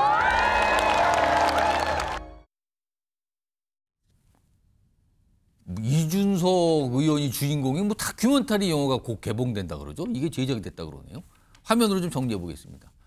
지금 이준석 의원 여기도 또 이 생년월일이 나와요. 여기도 1985년생 3월 31일생이죠. 여기서 3월 30일이 중요해요. 왜 그런가 하면 지금 2월이잖아요. 4달이니까 3월. 4달 30일이면 40이 됩니다. 40살이. 이게 왜 중요하냐면 40이 넘어야 대선 나갈 수가 있거든요. 근데 지금으로 봤을 때는 다음 달까지 되면 대선 출마 자격을 얻게 되는 거거든요. 이런 걸 의식했을까요? 주말 동안에 본인이 사실상 대선 얘기를 꺼내놓은 거잖아요, 지금. 그리고 이런 가운데 다큐멘터리 영화가 3월에 개봉된답니다, 지금요. 개혁신당 창당과 뭐 총선 당시 사항 등 1년 정도 여정을 담은 다큐멘터리 영화. 하필 지금 왜 다큐멘터리 영화? 책도 아닌 뭐 이런 거죠, 지금. 이 얘기 좀 해보겠습니다. 윤주진 전 의원. 이준석 의원이 어제 정치권 세대 교체를 외쳤어요. 예. 그러면서 이제 본인을 강조했죠. 외국 봐라. 젊은 뭐 30대, 40대 초반이 지도자 반열로 올라간 게 수두룩하게 많다. 뭐 이런 걸 강조합니다. 예. 자, 2021년 국민의힘 당대표 도전 상황을 다시 한번 상기시킨 것 같은데 그때처럼 다시 한번 이준석 의원이 정치판을 흔들까요? 아니면은 그 정도까지 가기는 어려울까요? 지금 최근에 나온 여론조사도 그렇고 또 지난 박근혜 전 대통령 탄핵 이후에 빚어졌던 조기 대선, 그 당시 조기 대선이었죠. 예. 그 당시에도 보면은 이 전국이 상당히 혼란스럽고 여야가 극한의 대립을 하는 가운데서 치러지는 조기 대선이다 보니까 제3지대의 이 뭐랄까요 지분이 넓습니다. 그러니까 지금 여도 싫고 야도 싫고 좌도 싫고 우도 싫고 국민의힘도 싫고 민주당도 싫은 그런 지쳐있는 유권자에게는 분명히 이준석 대표, 이준석 의원이 매력적인 대안이 될 수 저는 있다고 봐요. 다만 이준석 의원은 지금 현재는 잠시 제3지대에 머물러 있지만 뼛속까지 보수입니다. 그리고 국민의힘을 너무나도 그리워하는 정치인이에요. 지금 그리워하고 있다고 그렇습니다. 보시는 거예요? 그러니까 지금 이준석 의원이 제3지대에 있는 것은 국민의힘이 윤석열 대통령을 중심으로 세력화가 되는 가운데서 본인이 설 자리가 없기 때문에 장외로 나와서 본인의 세력을 규합해서 당을 만든 것이고요. 사실 뭐 허은하 대표, 천하람 의원, 그다음에 이준석 의원 전부 사실 고향이 어딥니까? 국민의힘 아니겠습니까? 국민의힘으로 언젠가는 권토 중례하겠다라는 그 날만 기다리고 있는 보수 정치인이에요.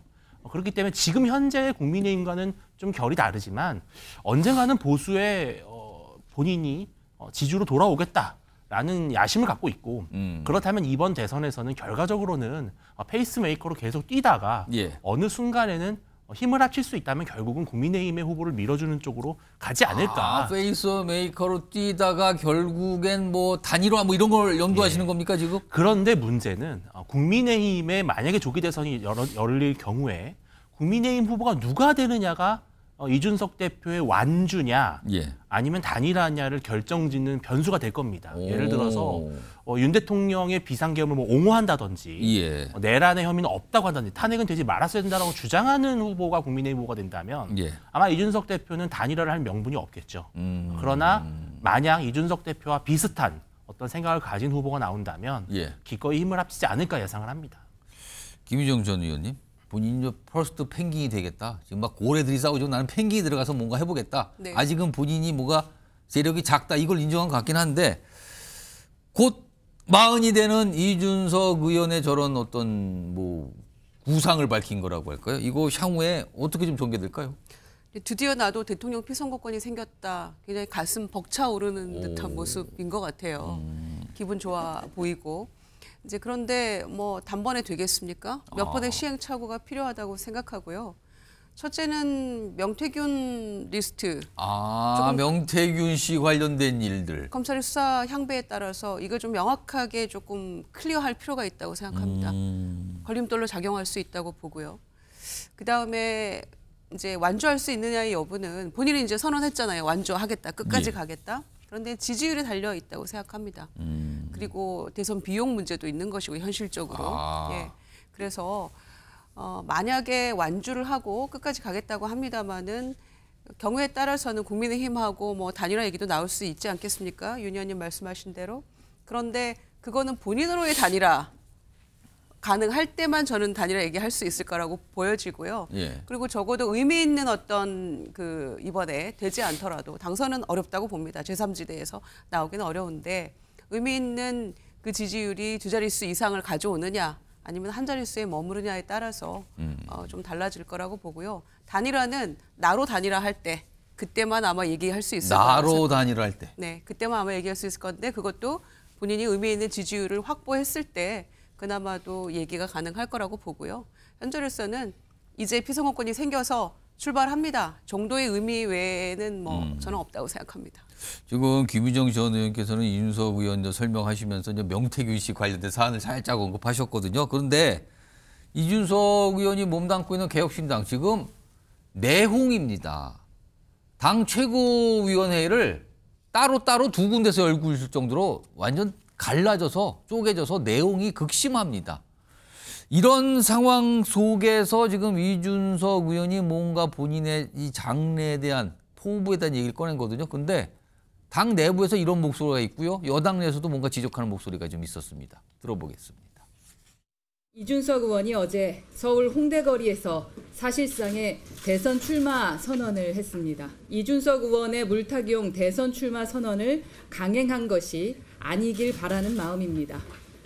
집이 불타고 있는데 혼자 스포트라이트를 받겠다고 대선 출마 선언을 하는 것이 과연 정상적인 정치입니까? 자신의 정치적 계산만 챙기는 이런 행태야말로 전형적인 트러블 메이커의 모습입니다. 의원의 현장 기자회견을 보면서 느끼는 게 대선 준비가 아니고 개혁신당 내부 문제 덮으려고 하는 것 같던데요. 아, 그래요? 예. 이준석 의원이라는 것은 이미 다 상수로 지금 떠올라 있기 때문에 후보로 본인이 나올 것이다. 큰 의미가 있습니까? 굳이 지금 이 시점에서. 유지진 전 의원, 저런 분석 어떻게 들으십니까? 지금 약간 때이른 뭔가 선언하고 나선 것 같은데 당 내용 때문에 그런 거 아닙니까? 라는 또 지적이 있네요. 당 내용을 의식했다라는 지적은 분명히 아픈 지적이라고 봐요. 왜냐하면 이준석 의원이 만약에 지금 당내에서 문제가 불화가 없는 상태에서였다면 지금 이런 개혁신당의 가장 그래도 대표적인 정치인이고 상징성이 제일 높지 않습니까? 근데 지금 현직 당대표와 서로 극한의 충돌을 빚고 있고 이것은 사실 이준석 의원을 바라보는 대한민국 유권자들 특히 보수 성향의 지지층들은 상당히 좀 불안 섞인 눈초리로 보고 있거든요. 그러니까 예를 들어서 어딜 가나 좀 충돌이 빚어지고 또 그동안 계속해서 분란이 끊이지 않았던 예. 이준석 의원 같은 경우는 과거서부터 계속 주류 정치든 비주류 정치든 계속해서 충돌하는 모습을 보였고 결국은 윤석열 대통령과 정면으로 대립하다가 당을 나가게 된 것 아니겠습니까? 예. 그렇게 해서 새 둥지를 틀었는데 거기서마저도 저렇게 내분에 휩싸인다? 과연 이준석 의원은 우리가 믿고 맡길 수 있는 성숙한 정치인인가? 아니면 계속해서 이슈만 일으키는 그런 뭐 스트라이커 같은 역할인가? 이런 안정감이 좀 떨어진다라고 하는 비판을 받을 수밖에 없는데 그러나 저는 그럼에도 불구하고 이준석 의원이 조기 대선이라고 하는 것을 염두에 두고 이런 식의 플레이를 하는 것이 결국은 본인에게는 제일 효과적인 전략이라고 생각을 합니다. 왜냐하면 개혁신당을 지지하는 사람들도 있고 당원들도 있습니다만 예. 결국 개혁신당은 이준석 의원의 지분이 상당히 큰 군소정당이기 때문에 예. 대선 후보를 이준석 의원 낼 수가 없습니다. 이준석 의원의 어떤 정치적 운명이 곧 개혁신당의 운명을 결정짓기 때문에 이준석 의원은 아랑곳하지 않고 나는 내 갈 길 간다.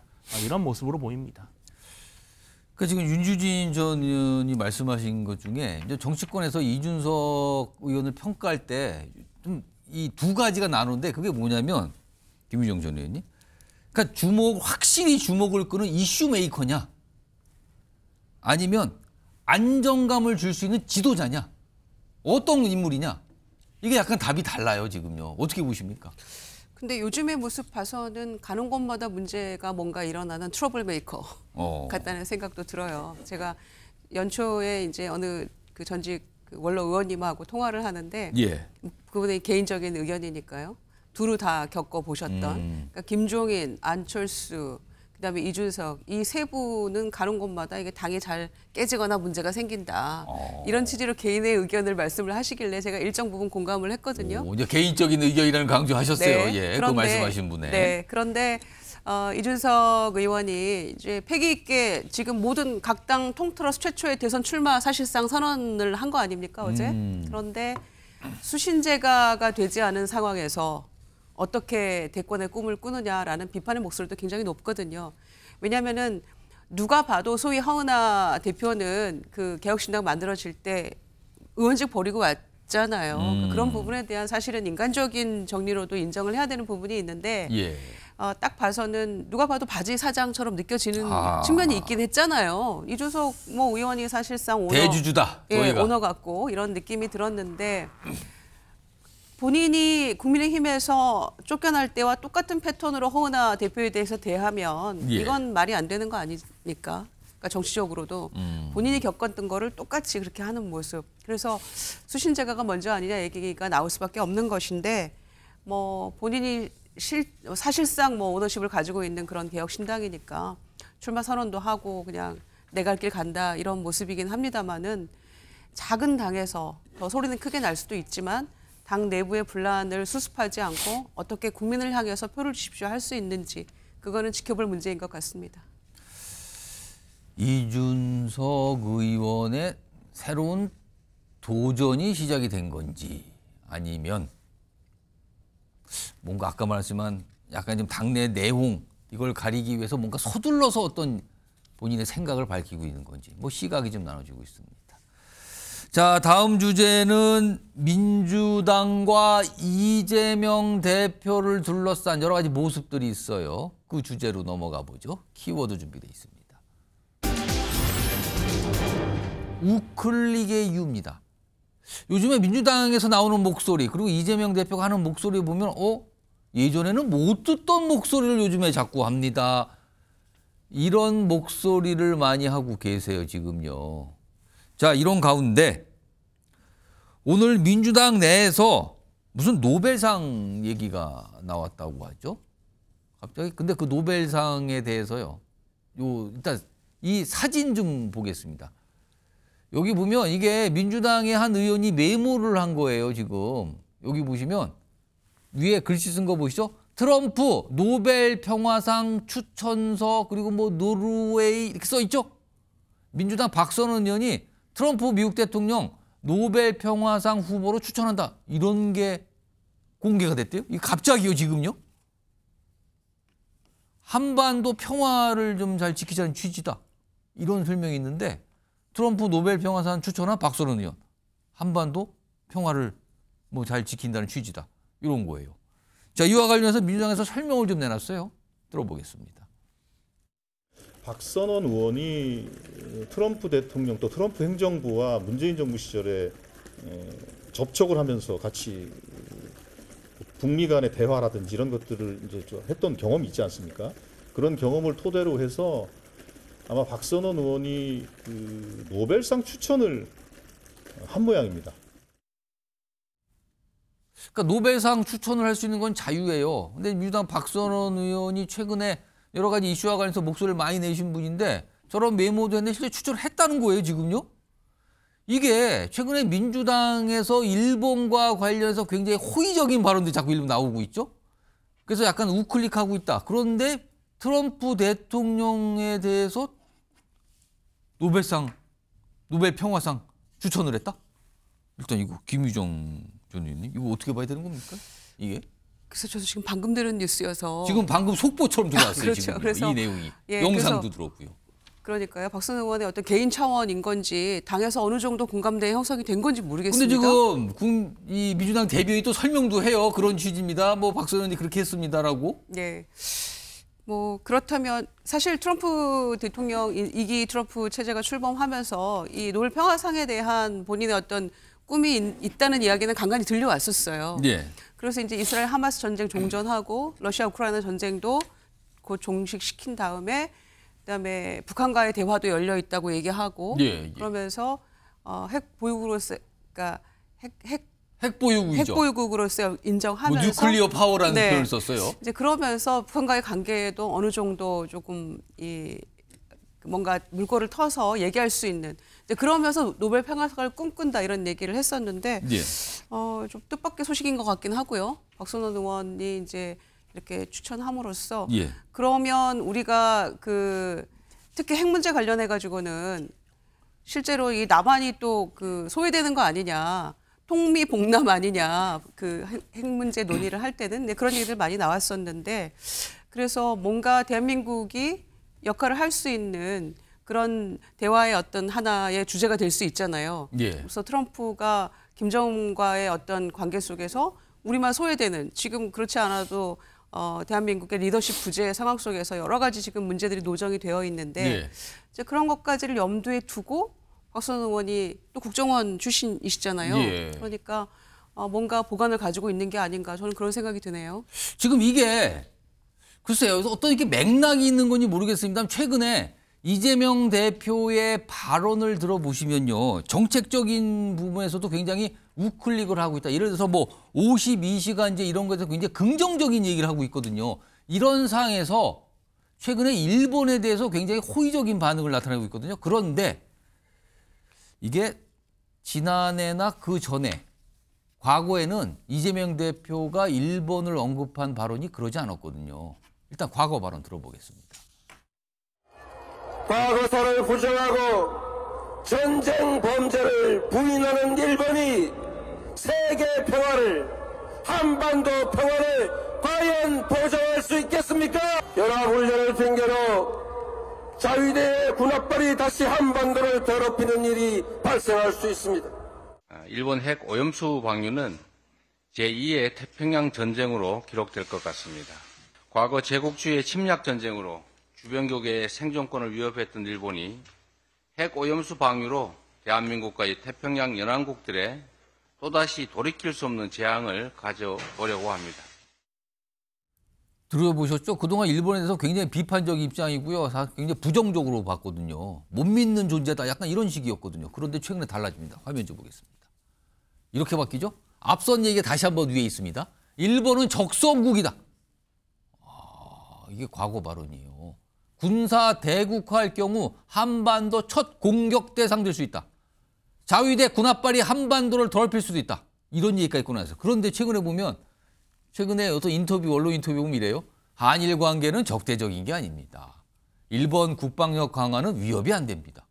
완전히 달라졌는데요. 그리고 이런 얘기도 합니다. 개인적으로 일본의 애정이 매우 깊습니다. 윤주진 전 의원, 어떻게 된 겁니까, 이게? 뭐 아주 조급증에 쫓기다 못해 이제 태세 전환을 하는 것이죠. 왜냐하면 이렇게 조기 대선이 빨리 있을 수도 있다. 가능성이 그렇게 높지 않았는데요. 만약에 탄핵이 인용될 경우에는 조기 재선이 불가피할 것이고 그다음에 이재명 대표는 이제 대선 주자로서 대통령 후보자로서 국가의 지도자로서 평가를 받아야 됩니다. 트럼프 행정부가 출범을 했는데 사실 트럼프 대통령은 상당히 중국에 올인을 하는 대통령입니다. 예. 중국 때리기. 중국 견제죠. 때리기 그렇습니다. 견제. 예. 중국 때리기에 있어서 가장 중요한 파트너가 어디냐? 일본입니다. 그리고 일본을 미일 동맹과 한미 동맹이 바로 이 동북아시아에서 중국을 견제하는 가장 중요한 안보의 축인데 예. 이렇게 일본을 노골적으로 적대화하고 과거의 반일 정서를 부채질하는 그런 지도자가 과연 한미일 공조를 이끌어갈 수 있느냐? 트럼프 대통령과 대화나 되겠느냐? 예. 일본 총리를 만날 수나 있겠느냐? 이런 이제 그 역량, 외교적 역량이 도마 위에 오르게 되면 국민들 상당수가 역시 이재명 대표는 좀 불안하다. 이런 평가를 할 수 있죠. 이러한 것들을 의식해서 상당히 중도로 이렇게 회귀하는 듯한 그런 모습을 보이는 것이고 또 주 52시간 같은 경우도 최근에 예. 중국이 딥시크라고 하는 AI를 예. 선보이면서 엄청난 파장을 일으키지 않습니까? 이런 가운데 우리나라의 이 반도체나 AI 기업들의 경쟁력은 점차 좀 쇠퇴해가고 있는 그런 상황에서 야당의 발목 잡기 때문에 이런 기술 개발이 어려워지고 R&D가 어려워진다. 이런 비판을 또 받을 수가 있거든요. 그래서 예. 이재명 대표가 아마도 조기 대선을 염두에 두고 중도층의 표심을 잡기 위해서 조급히, 아주 조급하게, 성급하게 이런 식의 좀 뭔가 정책적인 선회를 하는 것이다. 저는 매우 정략적인 그런 선택으로 보입니다. 그러니까 52시간제에 대한 약간의 생각이 달라진 거, 약간 방향을 트는 거, 그리고 일본을 바라보는 시각도 방향을 틀고 있는 거. 앞서서 트럼프 대통령에 대한 노벨 평화상 추천도 이런 맥락일까요? 아니면 이거는 그냥 민주당 의원의 개인적인 판단인지 모르겠습니다. 오늘 나왔어요. 같이 주목을 받고 있는 거죠. 그래서 이런 가운데 여당 내에서는 특히 일본에 대한 어떤 태도가 좀 달라진 거, 입장이 달라진 거에 대해서 이렇게 좀 지적을 하네요. 들어보시죠. 최근 이재명 대표의 친미, 친일 발언은 오늘의 이재명이 어제의 이재명에게 손가락질하는 자기 부정이나 다름없습니다. 정치적 이익을 위해 잠깐 한미일 협력을 지지하는 척 해봤자 본심은 다르다는 것을 다른 나라 정부들이 모를 것 같습니까? 어제는 세세하고 오늘은 아리까도 하는 조변석계식 외교는 국민과 국제사회에 대한 기만에 불과합니다. 김유정 전 의원님, 이재명 대표 특히 일본과 관련해서 확실히 태도 변화가 좀 느껴집니까? 말하는 게 좀 달라진 것 같긴 한데. 네, 뉘앙스의 차이가 좀 느껴지긴 하는데요. 권성동 원내대표는 권영세 위원장이 극우 유튜버들에게 설 선물 보냈을 때 굉장히 감싸면서 대한 언론이라고까지 얘기하지 않았습니까? 그리고 지금 내란 우두머리 피의자 면회 갔다 와서 그리고 안에서 계속 선동 정치하고 있는데 뭔가 끊어내는 모습을 보이지 못하고 있어요. 그러면서 과거에는 그런 노력들을 많이 하지 않았습니까? 극우 아스팔트 극우 세력들하고 끊어내는 노력, 또 뭔가 실언하고 폄훼 발언했을 때 또 징계까지 하고 이런 모습들을 보였었는데 과거에는 그 염치가 좀 있는 모습이었다면 지금은 부끄러움조차 없어요. 지금 집권당이 이럴 때가 아니지 않습니까? 1호 당원의 이 잘못된 것 때문에 나라의 방향이 흔들리고 있고 얼마나 국격이 추락했습니까? 그런 것들을 끊어내고 정말 진정한 보수로 거듭나기 위해서 노력을 해야 되는데 그런 건 못할 망정. 저는 이재명 대표에 대해서 이렇게까지 과도한 비난하는 것, 국민연금 빨리 이거 마무리합시다 이렇게 얘기를 했더니 21대 국회에서 여야가 거의 합의를 이루지 않았습니까, 사실상. 그런데 발로 걷어찬 게 정부 여당이었거든요. 그런데 뭐라고 폄하를 하느냐. 언제부터 이재명 대표가 국민연금을 얘기했다. 이런 식의 얘기를 하거든요. 이런 무책임한 발언이 어디 있습니까? 금투세도 폐지하기로 했었고요.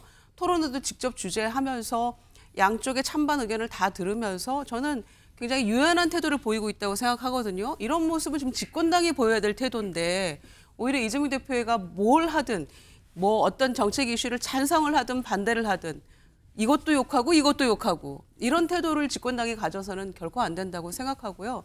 저는 이재명 대표가 일본에 대해서 비판할 건 비판했다고 생각합니다. 이게 1월 중순에 이코노미스트지하고 인터뷰한 내용인데 윤석열 정권의 어떤 굴종적인 그리고 굉장히 복종하는 듯한 일본의 이런 정책과 태도에 대해서 굉장히 비판을 했어요. 그러면서도 지금 차기 잠재적 대통령으로서의 어떤 그 입장을 가지고 인터뷰를 한 건데 이코노미스트가 요청을 했을 때 그러면은 한미일 어떤 협력 체제라는 것을 부인할 수는 없는 겁니다. 그런 입장에서의 얘기를 한 것이고 일본에서 본인이 변호사로 갔을 때 가봤더니 그동안 정치권에서 뭔가 옥신각신하던 그 느낌과는 달리 개인적인 어떤 소감도 얘기를 했고요. 근면함, 뭐 친절함 이런 거에 대해서 얘기를 했고 그래서 그런 개인적인 소회를 밝힌과 동시에 본인이 잠재적인 어떤 대선 후보로서 그리고 가장 지금 지지율 높은 대권 후보 아니겠습니까? 그렇게 집권을 했을 때 어떤 식으로 본인이 국정 운영을 해 나가겠다라는 것에 외교 정책의 일환일 수 있다고 저는 생각합니다. 그런 얘기 전 충분히 할 수 있다고 보고요. 어떤 유연함을 보여주는 것이 국민들이 바라는 어떤 지도자 상이 아닐까 저는 그렇게 생각합니다. 자, 일단 이재명 대표 우클릭 이렇게 분명히 평가를 받고 있어요. 정책적인 면이나 일본, 글쎄요, 미국을 보는 시각도 포함이 되는지 모르겠습니다만 외교와 관련돼서 약간의 뭔가 방향을 이렇게 돌리고 있다. 이렇게 평가받는 상황에서 지금 민주당 내부에서는요. 이재명 대표 또는 친명계를 비판하면서 목소리를 계속 내고 있는 분들이 나오고 있죠. 비명계라고 통칭이 됩니다만 뭐 각각 여러 인물들이 있어요. 오늘 임종석 전 대통령 비서실장 또다시 목소리를 냈습니다. 화면 좀 볼까요? 요즘에 자주 목소리 내는데요. 지난 대선에서 이재명 부족 이거 받아들여야 이기는 길 보이다. 이 뜻은 지난 대선은 이재명 대표가 부족해서 졌다는 뜻이 되잖아요. 패배 책임을 문재인 전 대통령에게 떠넘겨졌고 지금도 문정부 탓하고 있다. 굉장히 강하게 비판을 하고 있어요. 그리고 또 다른 비명계가 있는데 이런 비판도 나오네요. 여기는 비명계 모임 간사예요. 양기대 전 의원. 이 대표에 대한 비호감도 민주당 정권 교체 발목 잡고 있다. 이재명 민주당 아닌 민주당 이재명 되라. 이렇게 된 거예요. 김유정 전 의원이 윤주인 전 의원 두 분께 뭐 시간을 보니까 제가 한 1분 한 30초씩 드리면 되겠는데 먼저 김유정 전 의원이 임종석 전 실장, 김경수 전 요즘에 발언이 빈도가 자꾸 강해지고 있어요. 왜 이러는 걸까요? 향후 뭔가를 좀 생각하고 있는 걸까요? 그런 것 같습니다. 정치인인데 지금 정치 은퇴한 게 아니지 않습니까? 예. 얼마든지 자기 정치적 소신 뭐 생각 밝힐 수 있다고 보여지는데요. 근데 지금 이런 얘기 대선 패배 지금 대선 3년 되지 않았습니까? 그렇죠. 꽤 지났군요. 그런데 지금 그 책임을 논하자고 하는 것은 저는 조금 이 시점에 맞지 않는 것 같습니다. 모두에게 책임이 있었겠죠. 누구 일방에게 지금 책임을 전가하고 싶은 듯한 그런 모습은 좀 온당치 않은 것 같습니다. 예. 문재인 정권이 잘했다면 정권을 뺏기지 않았겠죠. 저는 첫째 가장 큰 원인은 그거였다고 생각하는데 이제 와서 이런 얘기들을 하는 게 결코 당에도 또 지금 1위 후보인 이재명 대표에게도 도움은 안 된다 생각하고요. 충분히 이재명 대표도 그런 점들을 감안하고 알고 있기 때문에 말씀드린 대로 정책의 어떤 변화도 있는 것이고 유연함도 보여주는 것이고 실용주의라는 기치하에 변화도 꾀하고 있는 거 아니겠습니까? 그래서 지금 이렇게 외치는 것은 모르겠습니다. 권력의 분점 이런 것들에 대한 외침 같기도 하고요. 제 개인적인 생각은. 그래서 향후 지켜봐야 되겠습니다만은 나중에 이거는 이제 2심 판결이 어떤 식으로 나올지 그게 그 결과에 따라서는 목소리가 더 커질 수도 잦아질 수도 있다고 생각합니다. 유주인 전 의원. 지금 비명계 여러 가지 움직임들, 여러 인물들이 목소리 내고 있는데 이런 움직임과 목소리가 이른바 찻잔 속의 태풍일까요? 아니면 민주당의 세력 구도 자체를 변화시킬 수 있을까요? 이재명 대표의 민주당 내부의 어떤 장악력, 일극 체제를 뒤집어 엎기에는 제가 봤을 땐 비명계는 어떤 조직력이라든지 또 대선 주자의 역량, 지지도 많이 부족함이 있다고 생각을 합니다. 그런데 한 가지 우리가 간과할 수 없는 것은 과연 이재명 대표가 과거의 대선을 지금도 이어가고 있는 것인가. 오히려 이재명 대표야말로 정권 교체를 가장 힘들게 만들 수 있는 내부의 어떤 가장 문제되는 후보가 아닌가. 왜냐하면 사법 리스크가 너무나 노골적이고 또 지난 윤석열 정부 3년 동안 내내 다수의 횡포를 자행하면서 입법권을 남용했던 이런 이재명 대표의 민주당에 대해서도 국민들이 상당히 좀 아쉬움을 많이 보고 있거든요. 실망을 느끼고 있거든요. 그렇기 때문에 만약에 이재명 대표가 대선 후보가 된다 하더라도 뭐 대선이 만약에 조기 대선에서 이재명 대표가 승리하지 못한다면 그 다음에 민주당도 누가 이끌어갈 것이냐. 이런 포스트 대선까지 염두에 둔다면 비명계가 지금부터라도 좀 조직력을 강화해서 세력을 구축하겠다. 저는 그런 의도로 보입니다. 자, 이런 움직임에 대해서 지금 보면 자막으로 나오고 있죠. 이재명 대표는 내부 다툼 격화 이거 누가 가장 좋아하겠나 싸우면 안 됩니다. 뭐 여기 보면은 우리 당이 다양한 풀 나무가 자라는 건강한 숲이면 좋겠습니다. 비유를 했네요. 그리고 이렇게 싸우면 누가 좋아합니까 지금? 이런 얘기까지 포용을 한다는 뜻일까요? 아니면 어떤 뜻일까요? 이렇게 반응도 좀 나와 있습니다. 자, 다음은 마지막 준비된 주제인데요. 트럼프 미국 대통령발 관세 전쟁이 시작됐습니다. 이게 전 세계로 퍼져갈 듯한 조짐도 나타나고 있는 거죠. 우선 이 주제는 영상으로, 목소리로 먼저 확인해 보겠습니다. And I'll be putting the tariff of 25% on Canada and separately 25% on Mexico. I am announcing Canada will be responding to the U.S. trade action with 25% tariffs against $155 billion worth of American goods. Mañanera del día de mañana, en la mañanera del pueblo, les estaré informando las primeras medidas de lo que llamamos el Plan B. I don't expect anything very dramatic. We put tariffs on. They owe us a lot of money, and I'm sure they're going to pay. With the European Union, it's $350 billion deficit. So obviously something's going to take place there. 관세 전쟁입니다. 화면을 좀 간단하게 정리 좀 해보겠습니다. 우선 트럼프 대통령이 먼저 시작했어. 행정명령을 통해서요. 캐나다, 멕시코에게 25% 관세를 부과한다고 4일부터 시행입니다. 그리고 중국에는 10% 추가 관세 부과합니다. 캐나다, 멕시코는 우방 아니었어요? 여기 25%라고 관세를 부린대요. 그러자 이들 나라 가만히 있지 않습니다. 다음 보시죠. 캐나다는요. 25% 똑같이 보복 관세 붙입니다. 멕시코 관세 비관세 조치 포함한 플랜 B 가만 안 있어요. 플랜 B입니다. 이렇게 가고요. 중국은 이거 세계무역기구 WTO에 미국 제소합니다. 가만히 안 있겠다. 관세 전쟁이 붙은 겁니다. 자, 이 얘기 전문가 지금부터 연결해서 알아보도록 하죠. 김대종 세종대 경영학부 교수 연결돼 있습니다. 김대종 교수님 나와 계시죠? 예, 안녕하십니까. 김대종입니다. 예. 우선 가장 궁금한 거는 예고는 됐습니다만 트럼프 대통령 왜 우방 국가인 캐나다, 멕시코까지 이렇게 높은 관세를 매기는 겁니까? 도대체 왜 그런 겁니까? 일단 트럼프 대통령은 공약부터 본인이 대통령 선거 때부터 얘기를 했습니다. 일단 미국이 좀 잘 살아야 되겠다. 미국 국민들의 은행 대출 금리가 8.5% 정도 되고요.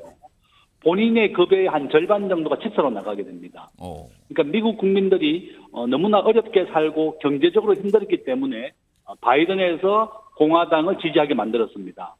트럼프 대통령은 미국 우선주의, 미국이 잘 살고 미국이 그 어떤 나라보다도 전 세계에서 가장 잘 살고 기업하기 좋은 나라를 만들겠다. 예. 미국에서 생산되지 않으면 고관세 25%를 캐나다, 멕시코에도 예외 없이 부과하고 중국에도 10%, 원래 당초에는 60%를 부과하기로 했는데 예. 일단은 한 10%만 먼저 부여하겠다. 앞으로 우리 한국에도 이제 부여할 예정입니다. 한 10% 정도를 부여할 예정인데 예. 이와 같이 관세를 부과해서 무조건 미국으로 공장을 옮겨라. 우리 대한민국은 캐나다와 멕시코에 굉장히 많은 공장이 있습니다. 그렇습니다. 자동차와 배터리 공장이 많이 있는데 원래 미국과 캐나다, 멕시코는 나프타라고 해서 하나의 FTA가 체결되어 있어서 관세가 없는 지역인데 예. 미국에 공장이 없었기 때문에 또한 뭐 펜탄이라든지 또 불법 이민을 근거로 해서 이렇게 25% 고관세를 부여하고 이런 관세를 받지 않으려면 미국에 공장을 지어라 이렇게 요구하고 있는 겁니다. 예. 자, 그런데요. 미국에서 관세를 물리면 지금 다른 나라도 관세, 보복 관세 물린다 그러잖아요. 그럼 서로 관세를 물리게 되면 서로 피해를 보는 거 아닙니까, 이거는요? 예, 맞습니다. 서로 피해를 보는 겁니다. 트럼프 대통령도 일기 때도 마찬가지이지만 본인의 전체 공약의 한 30%만 시행을 했습니다. 일단 이번에도 트럼프 대통령이 이렇게 고관세 정책을 하겠다고 하는 것을 저희 학자들은 한 30% 정도는 시행할 것이라고 예고하고 있고 지금은 트럼프 대통령이 1월 20일 날 취임을 했기 때문에 한 10일 정도밖에 안 지났습니다. 예. 트럼프 대통령이 본인이 계획하고 있는 이런 고관세 정책을 과연 얼마나 시행할 것이냐. 본인은 러시아 우크라이나 전쟁도 취임을 하면 24시간 내에 끝내겠다고 했지만 우리 학자들은 한 6월경 정도에 끝날 것이다 이렇게 예고하고 있거든요. 예. 이와 같이 트럼프의 고관세 정책이나 미국 우선주의 정책이 과연 한 얼마 정도 시행될 것이냐. 저희들은 30% 정도는 시행이 될 것이다 이렇게 보고 있고 예. 미국이 관세를 부여하게 되면 미국으로 수입되는 모든 제품에 대해서 세금이 올라가게 되는 겁니다. 예. 미국의 현재 평균 관세는 2.5%인데요. 그것을 10배 올려서 25% 부과하게 되면 수입 가격이 올라가기 때문에 미국의 모든 제품이 올라가게 되는 겁니다. 그렇습니다. 물가네요. 예, 그래서 미국의 연방준비은행이 더 이상 기준금리를 인하하지 않고 트럼프 대통령의 고관세 정책이나 경제 정책이 확정된 이후에 기준금리를 내리겠다. 지금 현재 미국의 기준금리는 4.5%고 한국은 3.0%입니다. 예. 미국이 지금 기준금리가 더 높은 상황인데 예. 당초에 미국의 연방준비은행은 3.5까지 기준금리를 내릴 예정이었습니다. 그렇지만 이렇게 트럼프 대통령의 고관세 정책이 시행된다면 물가 인상이 크게 올라가기 때문에 지금 연방준비은행도 기준금리를 못 내리고 4.5%를 유지하고 있고 트럼프 대통령의 이런 고관세 정책은 미국의 물가를 가져오기 때문에 예. 이렇게 많은 학자들이 우려를 하고 있다 이렇게 볼 수 있습니다. 예. 김재윤 교수님, 한 시간이 한 1분 정도밖에 안 와서 중요한 질문을 하나 바로 드려야겠네요. 예. 지금 무엇보다 걱정되는 거는 트럼프 대통령이 이번 달 18일부터 반도체에도 관세를 매기겠다고 예고를 했거든요. 반도체는 우리나라하고 직접적인 관련이 있거든요. 우리한테 피해, 이거 불가피해진 겁니까? 저는 아마 삼성전자가 2026년도에 텍사스에 짓고 있는 반도체 공장이 완공이 됩니다. 예. 지금 우리나라의 평택 공장의 11배 크기로 삼성전자의 메모리 반도체 공장을 짓고 있는데요. 이제 1년 뒤가 되면 공장이 완공됩니다. 예. 그러면 트럼프 대통령의 관세 정책을 피할 수가 있다. 삼성전자나 우리나라 하이닉스나 우리나라 기업들은 우리나라가 지금 현재 작년 말 기준으로 미국의 수출을 통해서 자동차 부품, 반도체 수출을 통해서 50조 원 흑자입니다. 예. 미국의 석유와 가스를 우리가 가장 많이 수입을 하고 있고 수입 품목 1위인데요. 우리가 더 많은 석유와 가스 미국산을 사줘서 흑자폭을 50조에서 좀 줄여야 되겠습니다. 예, 예. 정부도 지금 현재 미국산 석유와 가스를 더 수입하겠다고 했는데 삼성전자나 하이닉스가 미국에 공장을 짓고 있고 또 내년에 완공되기 때문에 예. 트럼프는 일단 10% 부과하겠다고 했지만 우리가 더 많은 미국산 석유와 가스를 수입을 통해서 교수님. 이렇게 상승을 해야 된다. 알겠습니다. 미국의 일자리를 만들어주고 있다. 이것을 알겠습니다. 어필하는 것이 필요하다. 저는 그렇게 봅니다. 자, 지금까지 김대중 세종대 경영학부 교수였습니다. MBN 뉴스 와이도 여기서 마무리합니다.